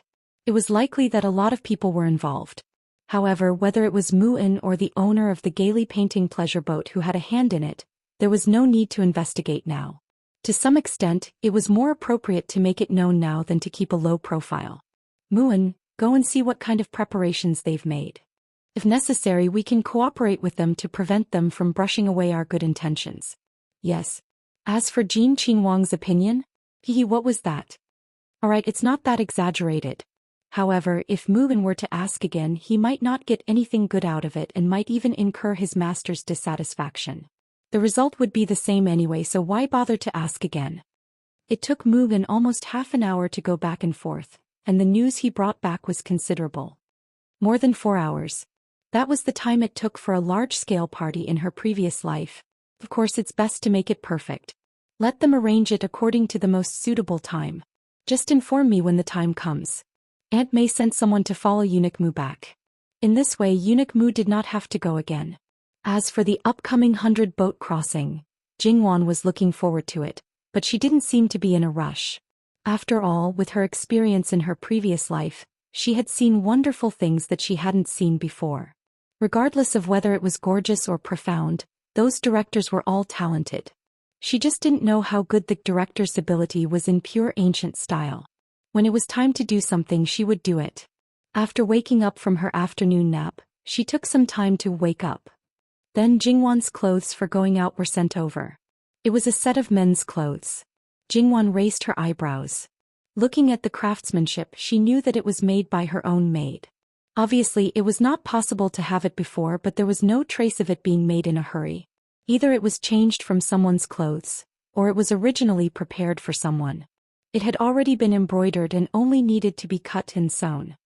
It doesn't seem strange for a dignified Wang Ye to bring a maid to the pleasure boat.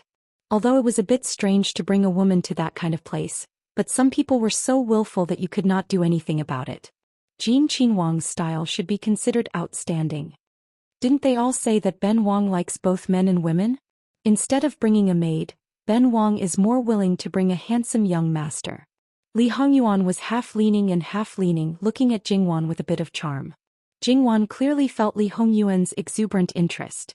It seemed that this was a very interesting matter to him, and it seemed to be more important than anything else. This man was almost obedient to her in every way. So this little interest, how could he not respond? Jingwan went to the inner room to change her clothes, tied up her hair and also brought a folding fan. Then with one hand behind her back, Jingwan lightly fanned herself as she walked out with a perfect smile. What a romantic young man, but his gaze should not fall on her chest. Li Hongyuan narrowed his eyes and sized her up. In the end, his gaze still fell on that position. Thus, his smile became more obvious, turning back to before we got married. Wan could still reluctantly pretend to be a young master. But now, Jingwan closed the folding fan in her hand and casually threw it over. Li Hongyuan stretched out his hand and caught it. With a snap, he opened it. That was the true boundless romance. Jingwan was well aware of her own body. In the past few months, she had grown faster than she had expected, be it in terms of height or other areas. In fact, her puberty was considered to be late in comparison. At certain times, intercourse could indeed promote puberty. After this period of time, even if she wanted to grow, she probably wouldn't be able to grow much. Who is to blame? Jingwan glared at him. Blame me, blame me. Although Li Hongyuan did not know the relationship between puberty and external factors, But this kind of thing, even if the responsibility was not on him, it was on him.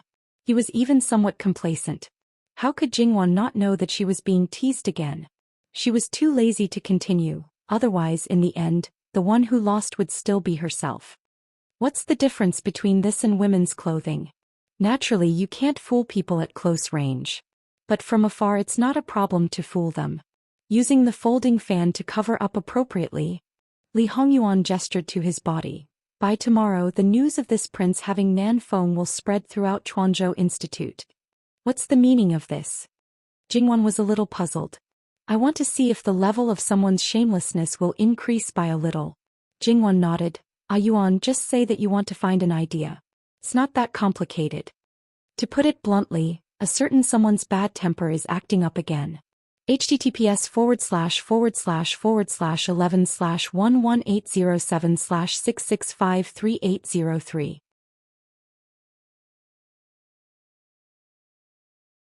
Chapter 329. Jingwon followed Lee Hongyuan out the door before she remembered whether or not she should bring a maid. Just let He Mei and Bai Xiao follow. Lee Hongyuan directly selected people. Lee Hongyuan naturally wouldn't let them fall behind in terms of martial arts. On the contrary, he even stepped up their training. When Jingwon didn't know, they didn't fall behind every day. Originally, He Mei and Bai Xiao didn't know who the person who was supposed to be teaching and training them was. Now they basically knew. However, no one exposed it and didn't mention it to Jingwon. To some extent, this was a matter between Wang Fei and Wang Ye. Men's clothing. A maid should be the same as her master. No need, it won't affect them. In fact, if you follow the arrangement on the pleasure boat, it doesn't matter if you follow openly. Jingwon lightly rolled her eyes. Was it interesting to talk about this now? If he didn't intend for her to wear men's clothing from the beginning, he wouldn't have taken it out. Moreover, he clearly knew that she would never refuse such a small matter. This man was really, from the beginning, he harbored evil intentions and had her firmly in his grasp. Lee Hongyuan chuckled and scratched the tip of Jingwon's nose, then naturally kissed it. When the guards, including Yu Zhongqing, Li Suyen and the others, saw Jingwon in men's clothing for the first time, their first reaction was to wonder when Jin Qinwang had a little gongzi that he was so close to. The next moment they discovered that it was Qin Wang Fei and hurriedly moved their line of sight away, not daring to look anymore. As for the reason why Jin Qinwang Fei was dressed like this, no one went back to investigate. When Lee Hongyuan went out, if it wasn't for Jingwon's request, he was basically a master who wouldn't hide his whereabouts. Today he had some purpose, so naturally he wouldn't hide it. There weren't many guards by his side, a total of more than 20, and there were also a few female guards. Were all the guards just like this? Of course not. Lee Hongyuan knew very well that Jiangnan was the nest of the remnants of the previous dynasty. He didn't know the exact number of people, but it definitely wouldn't be a small number. This group of people was dedicated to finding trouble for the Li royal family. Assassination was a normal thing. In today's situation, it would be strange if they didn't make a move. With Wan Wan by his side, he would naturally make proper arrangements just in case. When they arrived at the Linchuan River, they saw a two-story pleasure boat that looked much larger than ordinary pleasure boats. The curtains hanging around the lower level had all been dismantled, and the interior was exquisitely decorated. The upper level was like a house, but there was no roof in the middle. It was like a walkway connecting the two sides. It was relatively narrower and there was a wider space on the outside. Of the houses on both sides, the left side was shorter, while the right side, in Jingwon's eyes, was either a small three-story or a fake one. The roof was also carved and decorated with colored glaze. It could be seen that a lot of thought had gone into this pleasure boat alone.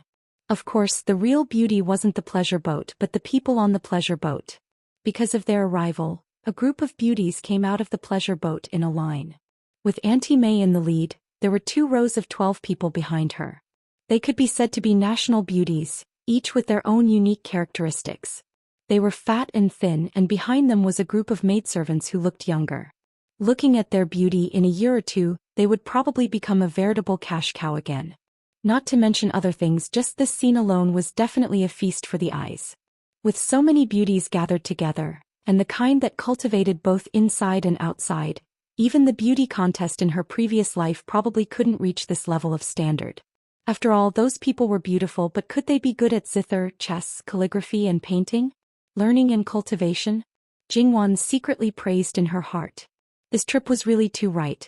Facing so many beauties, even eunuch Mu couldn't help but take a few more glances. The most indifferent was probably Li Hongyuan, especially when he saw Jingwan's eyes, which seemed to be shining. She had never looked at him like this before. His expression instantly turned cold. If looks had killing power, these beauties would probably be disfigured. Li Hongyuan grabbed Jingwan's waist and walked straight to the pleasure boat. Although Auntie Mei and the others were squatting with their heads lowered, they could still see Li Hongyuan's movements from the corner of their eyes. Naturally, they hurriedly signaled the people behind them to disperse and not block the way. Jingwan retracted her attention and turned her head to look at Li Hongyuan. When she turned around, she understood his current state and couldn't help but laugh. Li Hongyuan looked at her from the corner of his eyes. Is it very funny? His face darkened even more. Jingwan quickly reached out to stroke his back and smoothed his hair. No, absolutely not. But Li Hongyuan's expression didn't improve at all. Perhaps we should go back now. Sometimes I even wonder if I shouldn't have brought you out. My heart is playing more and more cross-country. Today we chartered the pleasure boat. Tomorrow will we go directly to the brothel? There should be Nanfeng restaurant in Jiangnan. Do you want to see it? Jingwan really didn't know what to say. When this man was childish and petty, he was just like a 3-year-old child. At this time it was best not to say anything. She looked at him, focused on him, and treated him as the whole world. She didn't ask about the scenery in front of her, didn't ask about the road under her feet, and then, even if Li Hongyuan didn't look at her, his face softened. He reached out to cover Jingwan's eyes. Don't look. Jingwan smiled like a flower. Li Hongyuan turned his head to look at her. You're sure that I won't do anything to you? All right. This good time and beautiful scenery, don't disappoint. The voices between the two people hadn't been restrained. Mei Yi and the others didn't dare to look directly at Li Hongyuan. They could only tell from his clothing that the person standing next to him was a man. At first, when they saw Jin Qinhuang's movements, they were surprised that he was actually Nanfeng. But when this person opened his mouth, the woman's voice couldn't be more obvious. Now that they understood the reason for Jin Qinhuang's appearance, it couldn't be said that they weren't shocked. However, this kind of thing, it was best to block it in the stomach. No matter if other people knew or not, in short, it couldn't come out from their own mouth. https://11/118076653807 Mobile reading website. Chapter 330. Li Hongyuan brought Jingwan to a short table and sat down. This net is worth your collection. Soon after, the others followed in. On their side, there was only Yu Zhongqing, Li Siyan and Yi Mu Gonggong, the black and white beauties, as well as 2 female guards. Fortunately, Mei Yi was already prepared. She had already thought of the situation where Jin Qinhuang brought more people. She hurriedly waved to both sides, and the 2 pleasure boats that were parked 3 zhang away quickly rowed over. The remaining people were divided into 2. Li Hongyuan slightly frowned. The more unfamiliar people there were, the greater the danger. Moreover, even if the pleasure boat was big enough to stay in this space together, it was still quite crowded in Li Hongyuan's eyes. It was also very annoying to look at. As someone who followed Li Hongyuan all year round, how could Mu Gonggong not know? He quivered. Boat owner, there are too many people here. I'll have to trouble you to send some to the other 2 pleasure boats. People like Mei Yi and the others naturally paid attention to the reactions of the guests at all times. If it was an ordinary guest, even if it was a high official, she could still talk and laugh freely and even show off her flirtatiousness. However, because of the other party's noble status, she couldn't stare at them as a matter of course.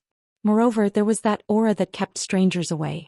Also, the person dressed as a man was most likely Jin Qinhuang Fei. Thus she could only watch carefully. When she saw Jin Qinhuang's frown, she knew that he was displeased. However, she didn't know the reason at all. Fortunately, she received a reminder in the next moment. Naturally, she didn't dare to have any neglect. There were nearly 30 servant girls serving on this boat. She gritted her teeth and only 4 were left. The rest were all sent away. This time, the people on the pleasure boat were basically cut down by half. Why were there so many servants on the pleasure boat? It was because the 12 people behind Aunt May were the best of the 12 families. These people all had 2 servant girls by their side to serve them. In addition to the people Aunt May had prepared for emergencies, there were so many people. Originally he didn't think much of it, but now it seemed that he really didn't think much of it. As for the leading ladies of each family, there was no one to serve them. In the future they would do everything by themselves. In Aunt May's opinion, this was not a big deal. Not to mention what could happen on this pleasure boat, at least half of the 12 of them had served others before. Although they had lived a pampered life for a few years, it was not to the extent that they could not live without others at all. The gaily painted pleasure boat began to glide on the surface of the water leisurely. Outside the boat were some strong old maids. They seemed to be very good at steering the boat and were unusually stable. The other 2 pleasure boats were less than half a zhang away from each other, half a boat's length behind. Today's main guest was Jingwan. The others were all accompanying guests. So naturally whatever Jingwan said was what it was. However, these people had never accompanied a female guest before. For a moment they didn't know what to do. Moreover, it was fine if it was an ordinary person, but her status was honorable and they couldn't afford to offend her. As the other's husband, Jin Qinwang sat beside Jingwan and poured himself a cup of tea. He didn't have any intention to speak and was completely accompanying the guests. In the end, it was Jingwan who spoke first and broke the silence. You don't have to care about it. Do what you need to do. I'm purely curious, that's why I appeared here. Speaking of which, if it was revealed, her reputation would be damaged the most. If it was spread back to the capital, she might not be able to be a Wang Fei. He was the most relaxed person. In the end, it was because she had absolute trust in Li Hongyuan. If it could be completely normal, it was not impossible. The problem was that the pleasure boats and brothels, whether it was singing or dancing, all had a decadent color. It was not suitable. If Wang Ye and Gongzi don't mind, this slave will play a song for the 2 of you. In the silence, Daybreak stood up and crouched down with a pipa in her arms. Jingwan's gaze fell on Daybreak. Among these people, her impression of Daybreak was quite deep. Compared to the others, Daybreak's temperament was more prominent. Perhaps it was because of this line of work, the others more or less had a bit of a prostitute's aura. Even now, whether it was their dressing or words and actions, some subtle movements still exposed this point. If one didn't know that they were in this line of work, perhaps they wouldn't have noticed that Daybreak didn't have this kind of feeling. There was another point. Just now, after they sat down, these people came in and naturally saw the appearance of the husband and wife. Even Mei Yi's eyes flashed with amazement. Not to mention the others, until now their eyes seemed to fall on a certain person. Only Daybreak's gaze was completely restrained at the beginning. Moreover, there was no fluctuation in her eyes. It was as if this person was the same as the others she had seen. There was no special point. There were 2 possibilities for this kind of person. First, their heart was like still water or even like stagnant water. Second, to attract attention. Jingwan smiled and nodded.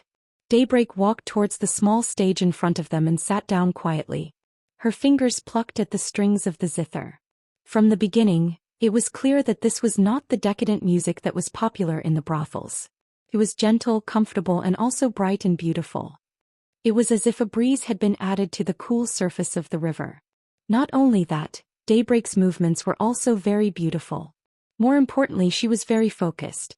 She was so focused that it seemed like there was only the zither in her hands left in the world. The current Daybreak reminded Jingwan of her sister-in-law, Sanijia. Comparing a prostitute to a noble lady from the Duke's public house was definitely a humiliation to the latter. However, in reality, Daybreak was even better. Jingwan wasn't the only one who was attracted. Li Hongyuan also slightly focused. It was obvious that this skill had reached a rather high level. Jingwan held her chin and listened quietly. It was unlikely that this was a woman whose heart was like stagnant water. Could it be that she was really trying to attract their attention?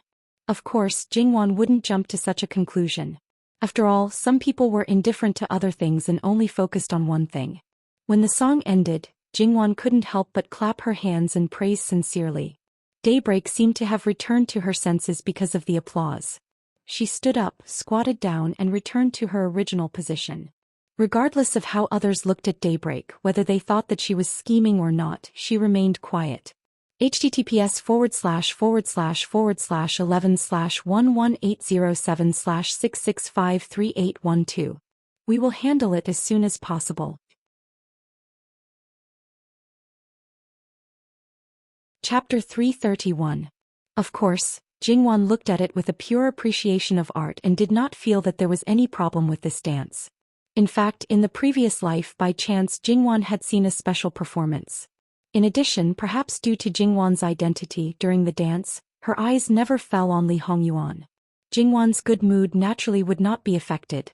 From start to finish, she watched with great interest and was not stingy with her applause at the end.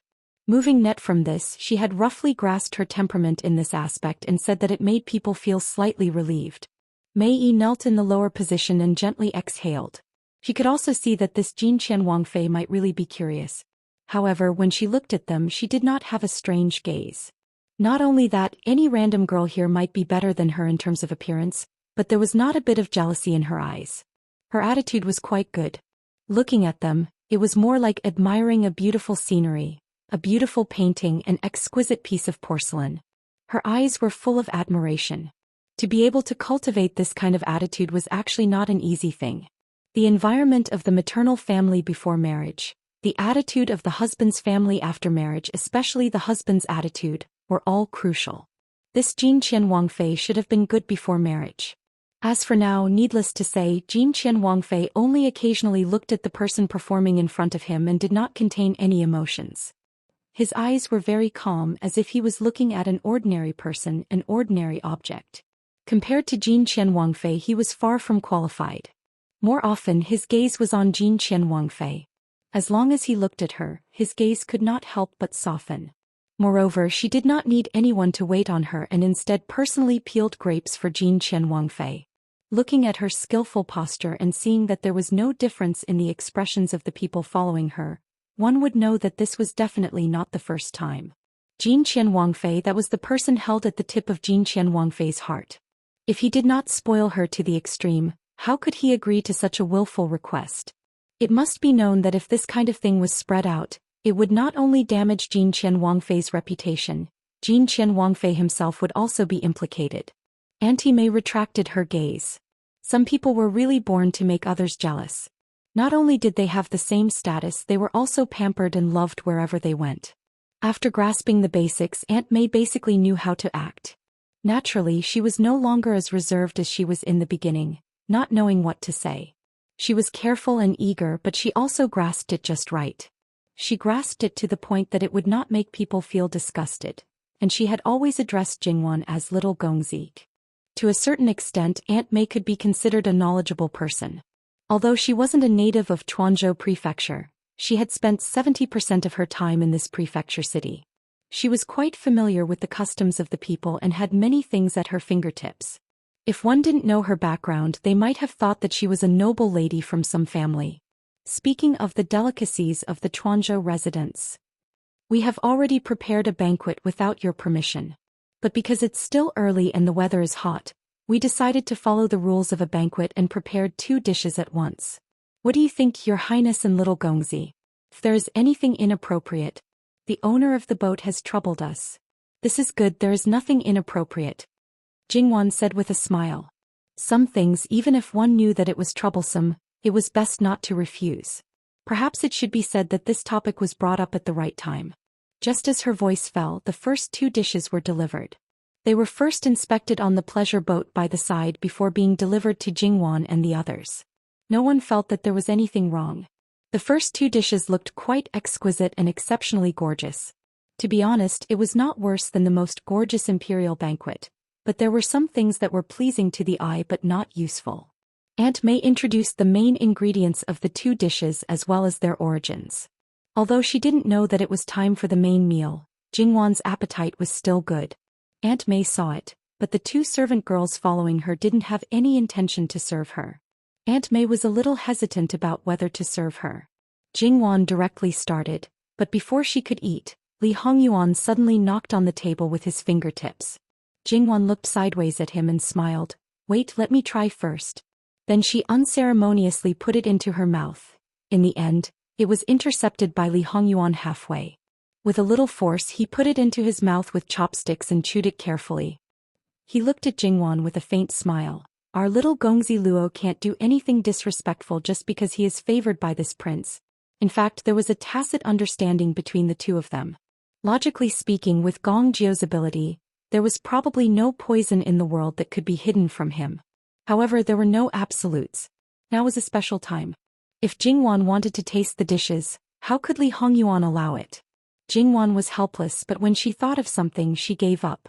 She suspected that someone might have resistance to poison. As the saying goes, the world is big and there are many strange things. In her previous life there were some people with special physiques. His special physique didn't seem to be a surprising thing. The taste is not bad. Our little Gongzi can try it. Jingwan raised her eyebrows. Most poisons need a process to take effect. His tongue can detect the poison. Since Prince said so, this student will naturally not be polite. https://11/11807/6653814. Chapter 332. Auntie May's worries were not unfounded. When the third dish was delivered, a voice that was neither light nor heavy came from the pleasure boat beside them, but it was enough for the main pleasure boat to hear clearly. This dish's color is not very good, so don't send it to master. Jingwan could clearly hear that it was Gong Jiu's voice. Nonsense, our restaurant. The person who delivered the dish clearly wanted to refute, but his mouth was quickly covered and he was detained along with the dish. Aunt May thought that she had experienced many storms, but at this moment she couldn't stop her heart from palpitating. Although she tried her best to control her expression, she still revealed some clues. And those top courtesans on the pleasure boat seemed to have realized that something was wrong, just like the two who were performing together. They kept making mistakes. Li Hongyuan put the wine cup in his hand on the table. It was a little heavy. If you haven't practiced it well, don't take it out and make a fool of yourself. The sound of the zither came to an abrupt stop, and the dancing woman seemed to be frozen in an instant. It looked a little funny. Jingwan reached out and patted him. They were all delicate women. Although they were in a brothel, it was obvious that with their status most of the time, they would be flattered by others. Now that they were frightened, wouldn't it spoil their mood? Since they were going out to have fun, naturally it would be best to avoid unpleasant things. Jingwan waved her hand, indicating for them to go down. The two of them felt as if they had been pardoned. They went up to the second floor with the excuse of changing clothes. Jingwan took another cup, poured some wine and pushed it in Aunt May's direction. Boat owner, don't be nervous. Drink a cup of wine and calm down. Little Gongzi, you're too kind. How could a lowly servant like her bear the wine personally poured by the prince consort? It's just a cup of wine. It's not necessary. His Highness has always been magnanimous. If this dish is not cooked, even if he wants to pursue the matter, he should pursue the fault of the restaurant. As long as the owner of the boat has nothing to do with the restaurant, he naturally won't vent his anger on you, Jingwan said unhurriedly, as if it was really just a dish that was ruined. Aunt May composed herself. Her meaning could not be more obvious. This matter would be investigated. As long as it had nothing to do with her, she would not be angered because it happened on her boat. Little Gongzi is right. His Highness is wise and observant. He leaned forward slightly and took the wine cup on the table. Thank you, little Gongzi. Even so, he still felt uneasy. It seemed that he had booked a table of dishes, but in fact he had ordered all kinds of signature dishes from various big restaurants. He had just ordered them according to the scheduled time and asked them to cook and deliver them on time. Now there was a big mess. This dish was ruined. Would there be a second dish, a third dish, or even more? In fact, the best way was to not serve the following dishes, but it was not up to her to decide.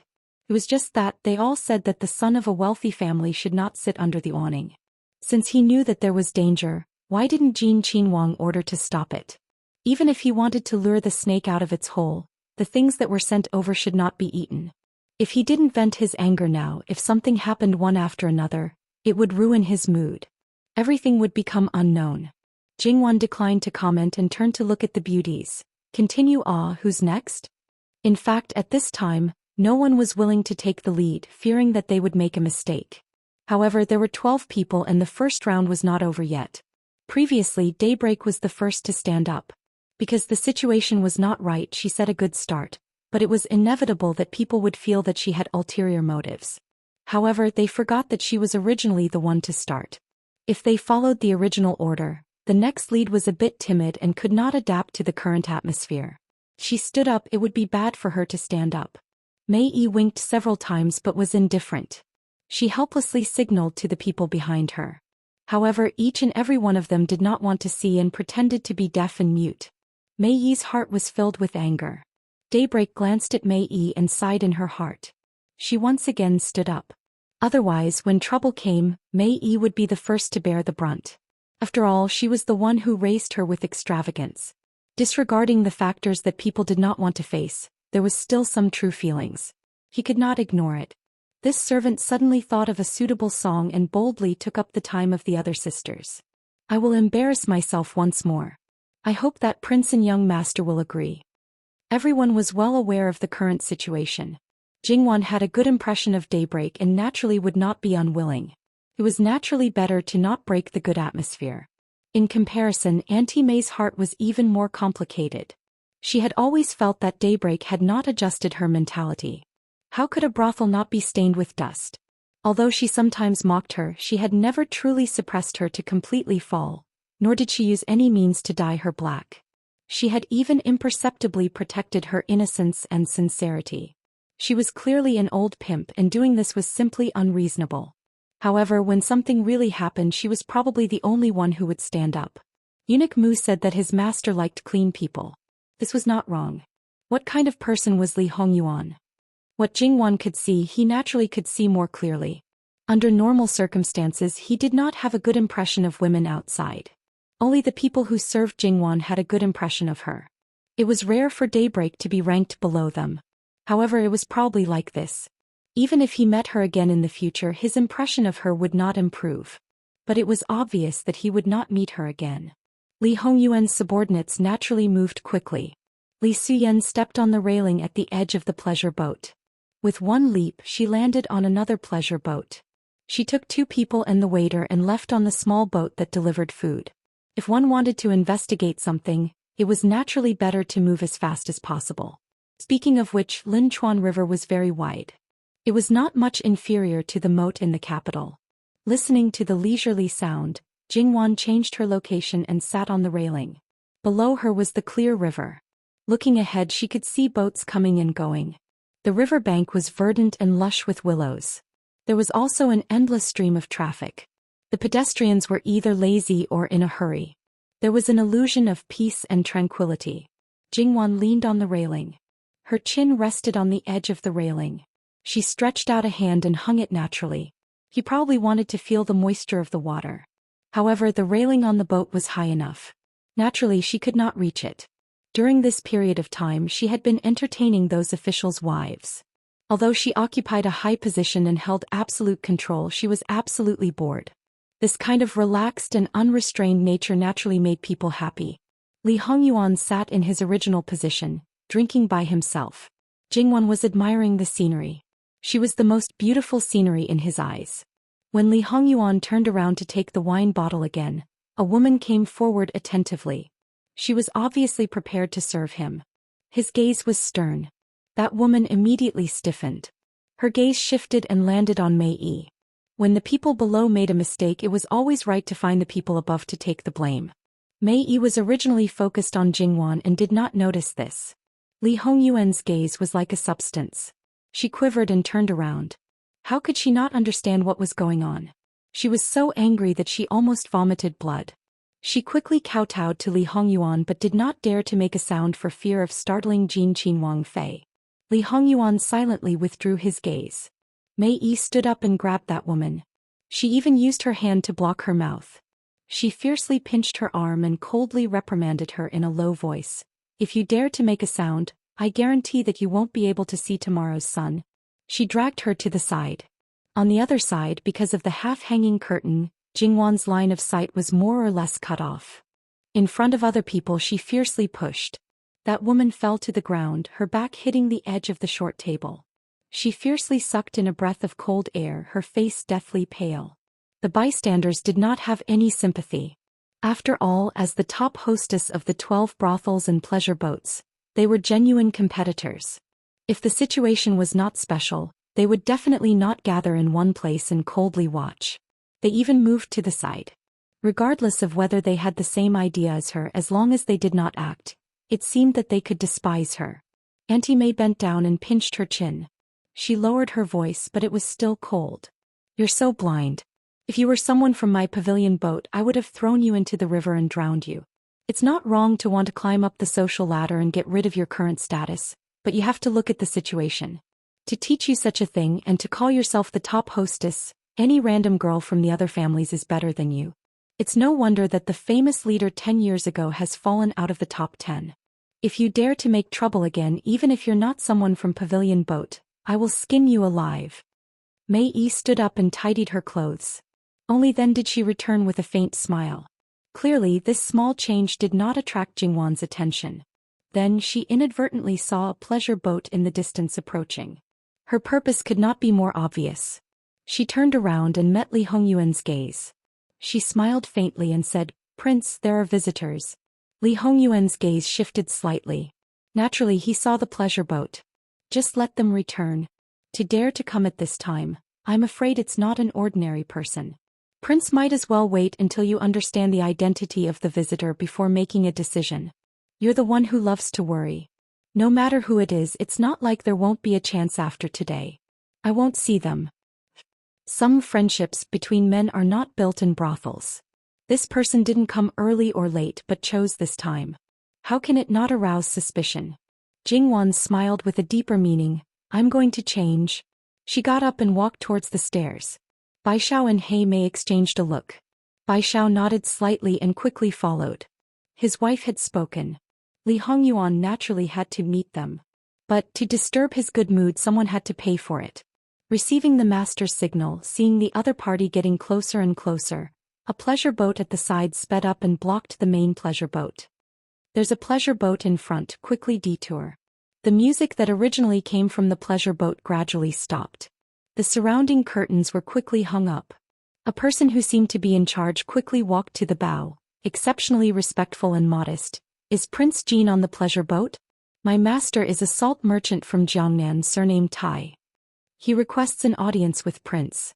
Li Hongyuan practiced martial arts and his ears were sharp. The sound in front was not loud, but because he paid attention he could hear it clearly.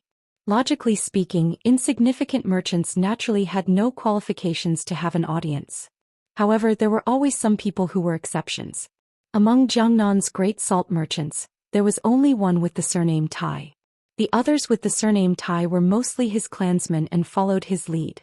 Li Hongyuan investigated the salt policy, so he naturally knew about these great salt merchants. Jiangnan's #1 salt merchant was naturally the most important. It was no wonder that the other party dared to come knocking.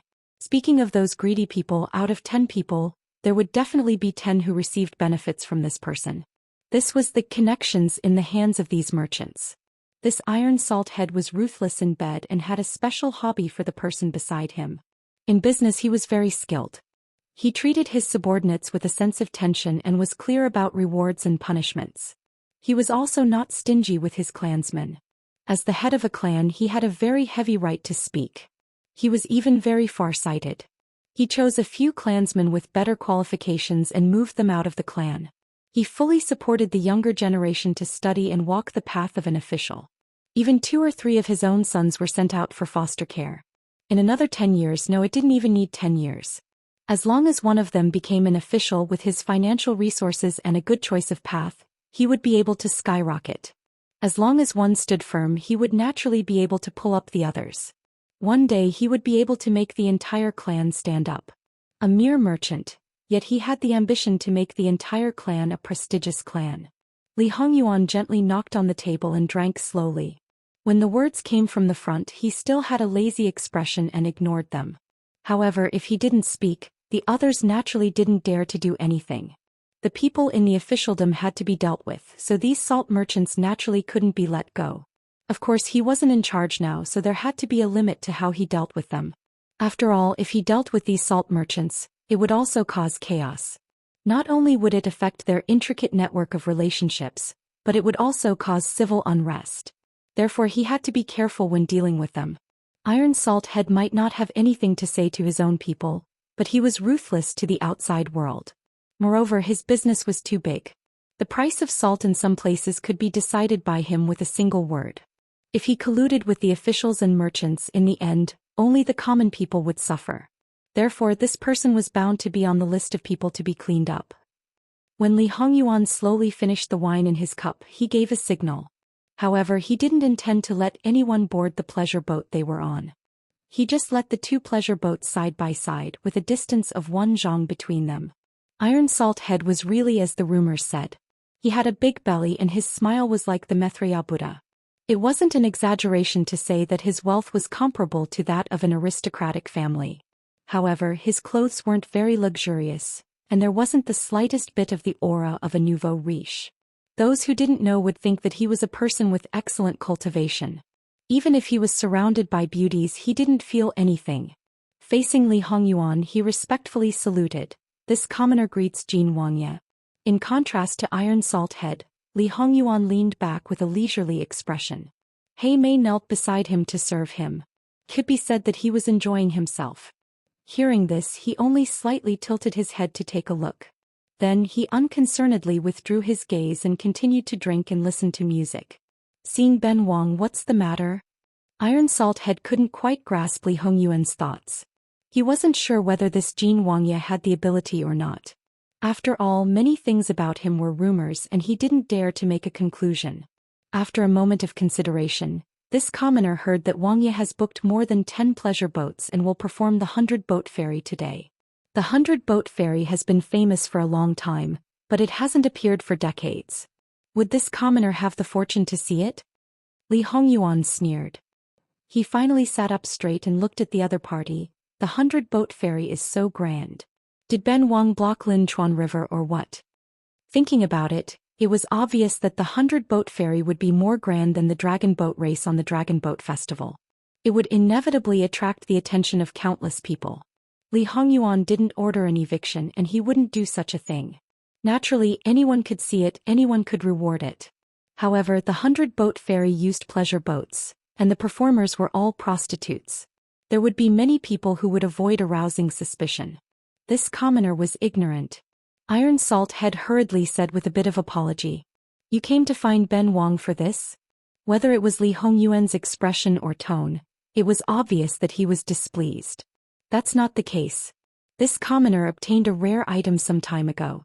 At first glance it looked like a jade-like stone, but when you looked at it there was a universe inside.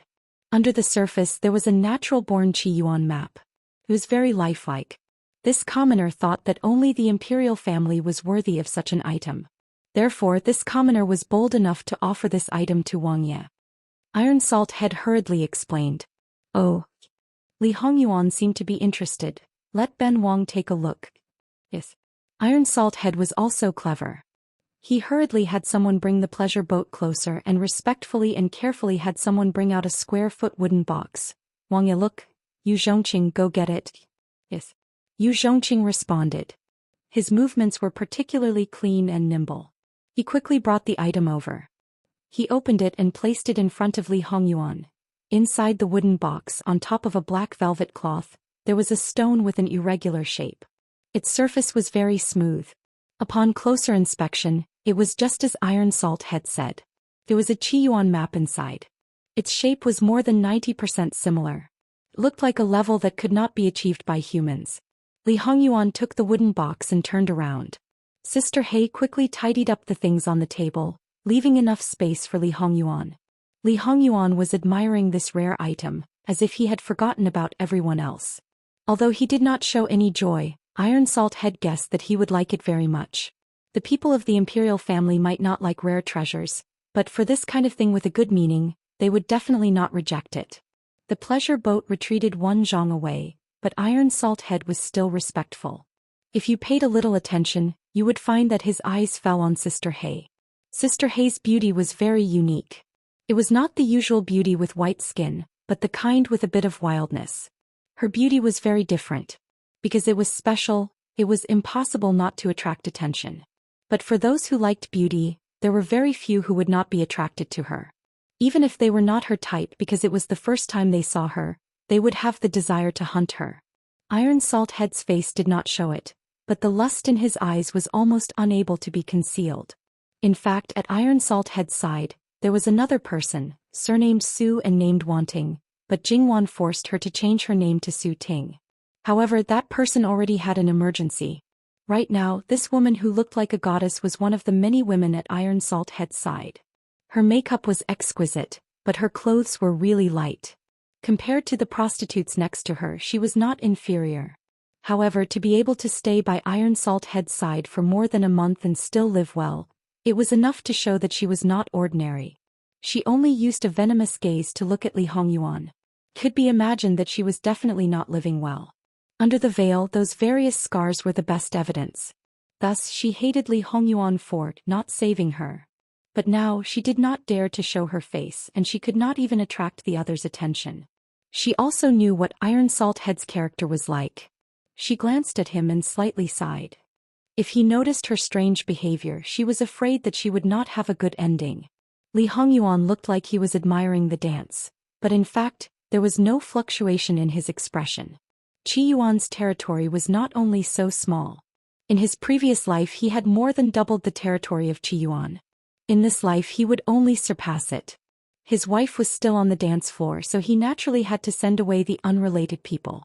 He closed the lid of the box, put it away. He relaxed his body and prepared to continue admiring the dance. Yu Zhongqing said something in a low voice. Li Hongyuan turned around. You still haven't left? Iron Salt Head also knew that the imperial court's prince was different from the local officials. He had already prepared himself to be humble. But even so, when he was really looked down upon to this extent, he could not help but be angry. However, he could not show it in the slightest. He tried his best to maintain his calm. This commoner will take his leave now. If there is a chance, I will pay my respects to Prince. Li Hongyuan waved his hand perfunctorily. Iron Salt Head gritted his teeth and endured. Right now the entire Jiangnan was not peaceful. If he was not careful, he might be implicated. Therefore, if he could get in touch with Prince Jin, not only would he be able to get rid of the possible danger, he might even be able to take advantage of this to reach the heavens. He closed his eyes and suppressed the negative emotions in his heart. In his plan, he did not expect to achieve his goal today. The current situation was just a little worse than what he had expected. In the past, when he planned something, it was not a problem to use several years of time. If he failed once, it was not a big deal. Iron Salt Head was deflated. A certain Su family's daughter was naturally happy.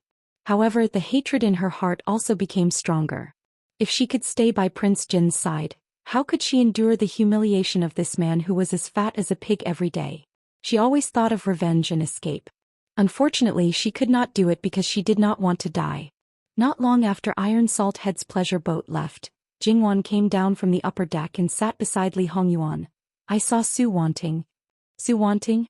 Li Hongyuan seemed to think for a moment before he remembered who it was. She's just an item that was sold by her own father. Why pay attention to her? In Kai Ming Fu, Su wanting said that she was at the end of her rope. Thinking about it now, her words at that time were not completely false. But even so, Jingwan did not feel that what she did was wrong. Naturally, there is no need to pay attention to her. I'm talking about her father. Rest assured, I know what to do. Jingwan nodded and no longer asked. She just thought that her own husband might not have noticed and reminded him. Like this, unknowingly 2 hours had already passed. Mei Yi hesitated and stepped forward. Wang Yi, little Gongzi, it's almost time. How about we go to Wanhua Tai now? So then let's go. Jingwan nodded. Wanhua Tai was located near the Linchuan River near the Red Lantern Lane.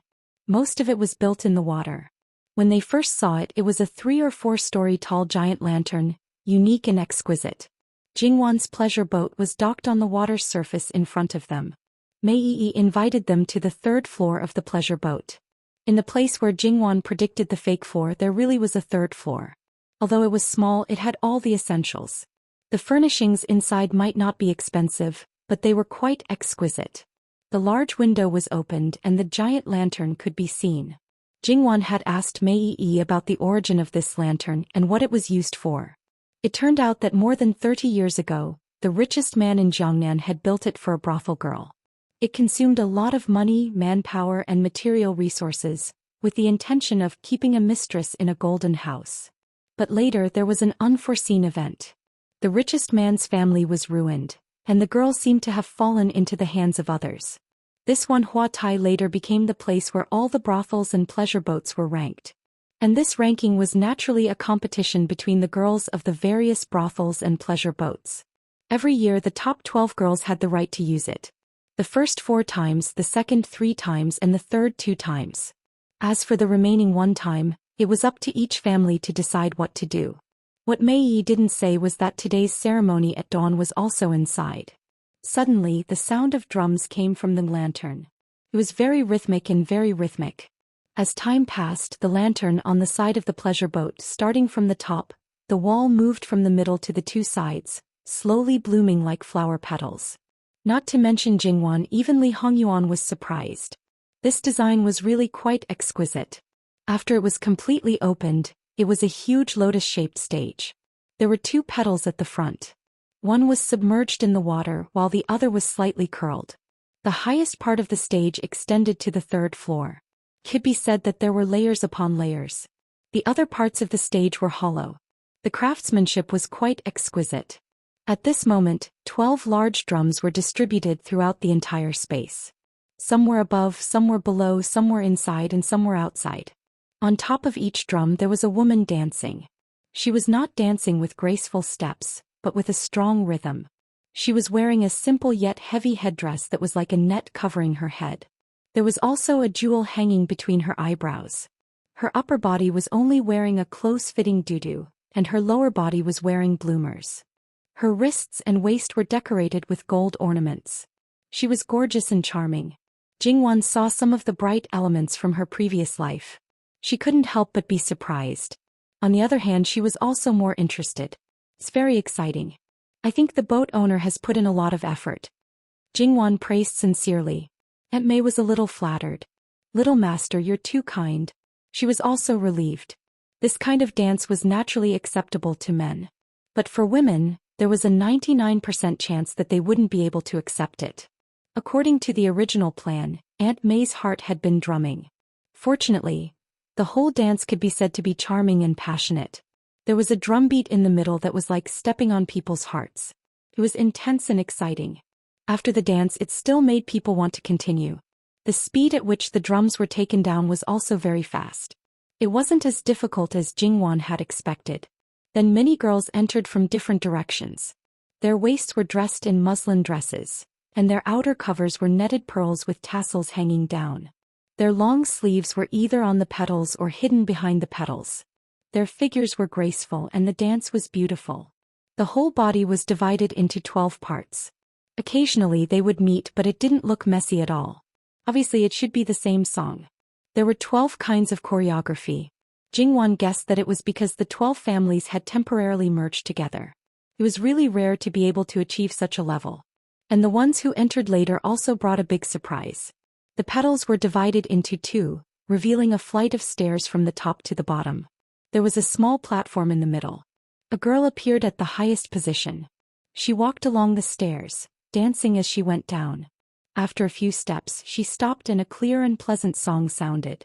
Then a second girl appeared. Then a third, a fourth, and finally a total of 6 people. They were all the girls who had been accompanying on the boat. To be able to be called the lead, they naturally weren't bad at all. And what really surprised Jingwan was that there seemed to be sound amplification. Otherwise, with such a distance, they shouldn't be able to hear it so clearly. With the rise of the Wanhua platform, it naturally attracted more and more people. And if they wanted to enjoy the performance of the Wanhua platform, they naturally had to be on the water. But they didn't dare to occupy the best position. Because 10 zhang away from the 3 boats there were many other boats. In order to get the best position, there was naturally a situation where they suppressed others. However, in the middle of these people, a black-clothed guard with a knife suddenly appeared, and everyone immediately fell silent.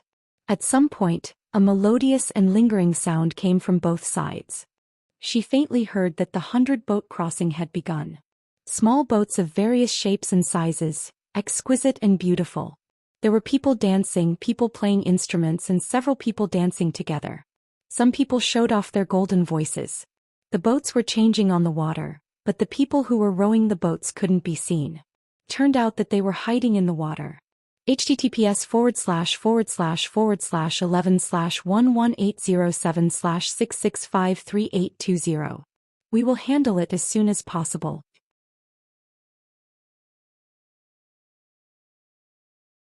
Chapter 333.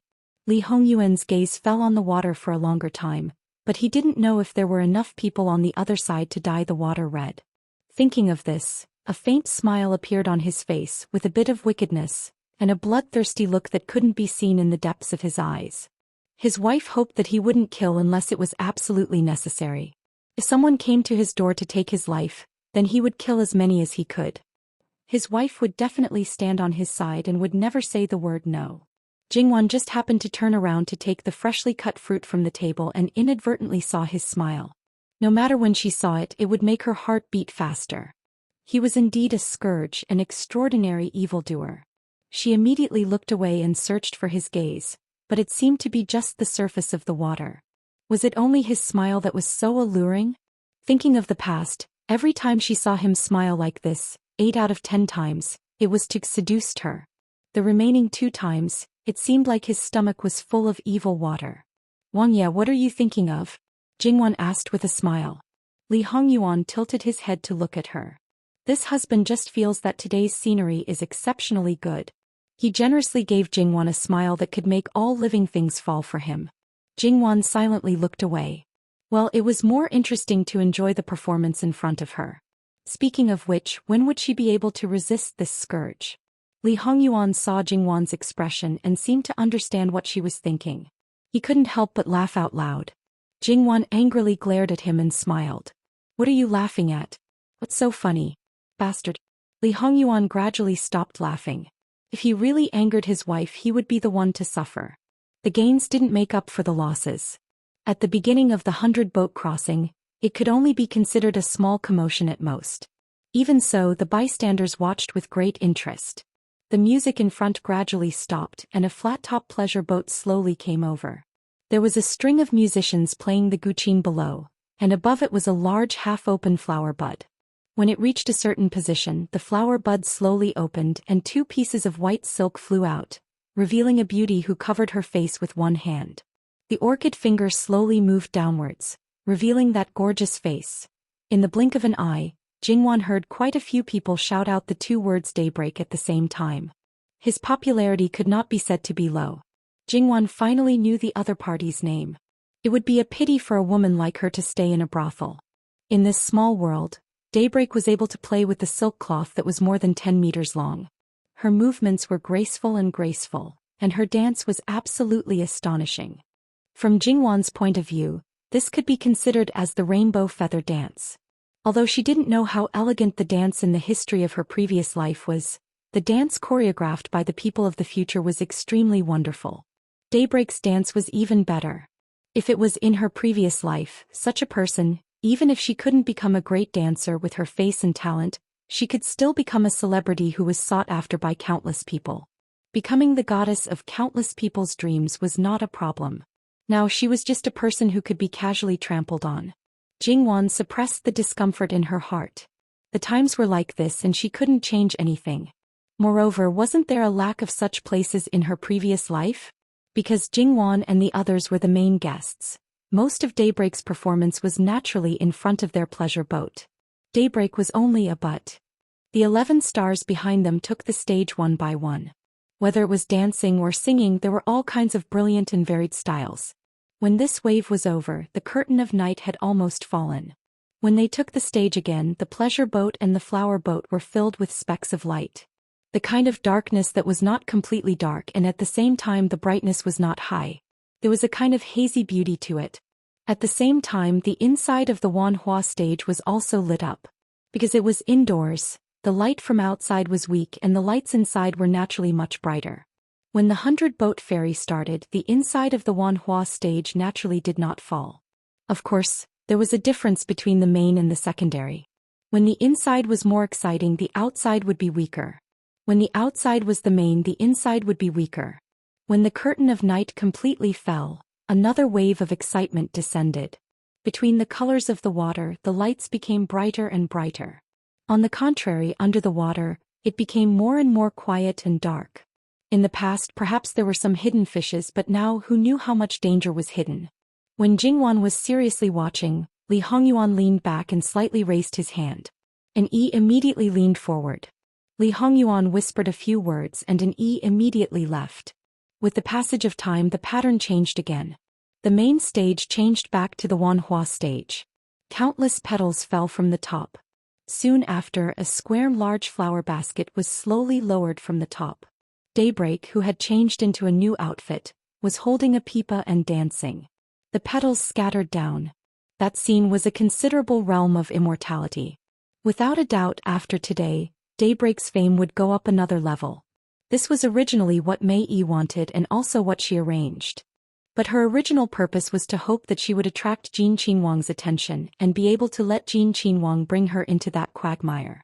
However, seeing Jin Qinhuang's feelings for Jin Qinhuang, she knew that this was impossible. As a result, she somewhat regretted letting Daybreak stand out. But some things had already been arranged. It was too late to change it. She couldn't let Daybreak stand out and disrupt the plan. If the whole process was not perfect, it might anger Jin Qinhuang. The consequences were definitely not something that they could bear. Being sought after might not be a bad thing. If it was a prostitute, then it was not a good thing. Perhaps because of their status they could pick their customers. However, there were many rich and powerful people, and these people could not be offended. If they were not careful, they would be consigned to eternal damnation. Mei Yi's gaze fell on Jin Qinhuang's face several times.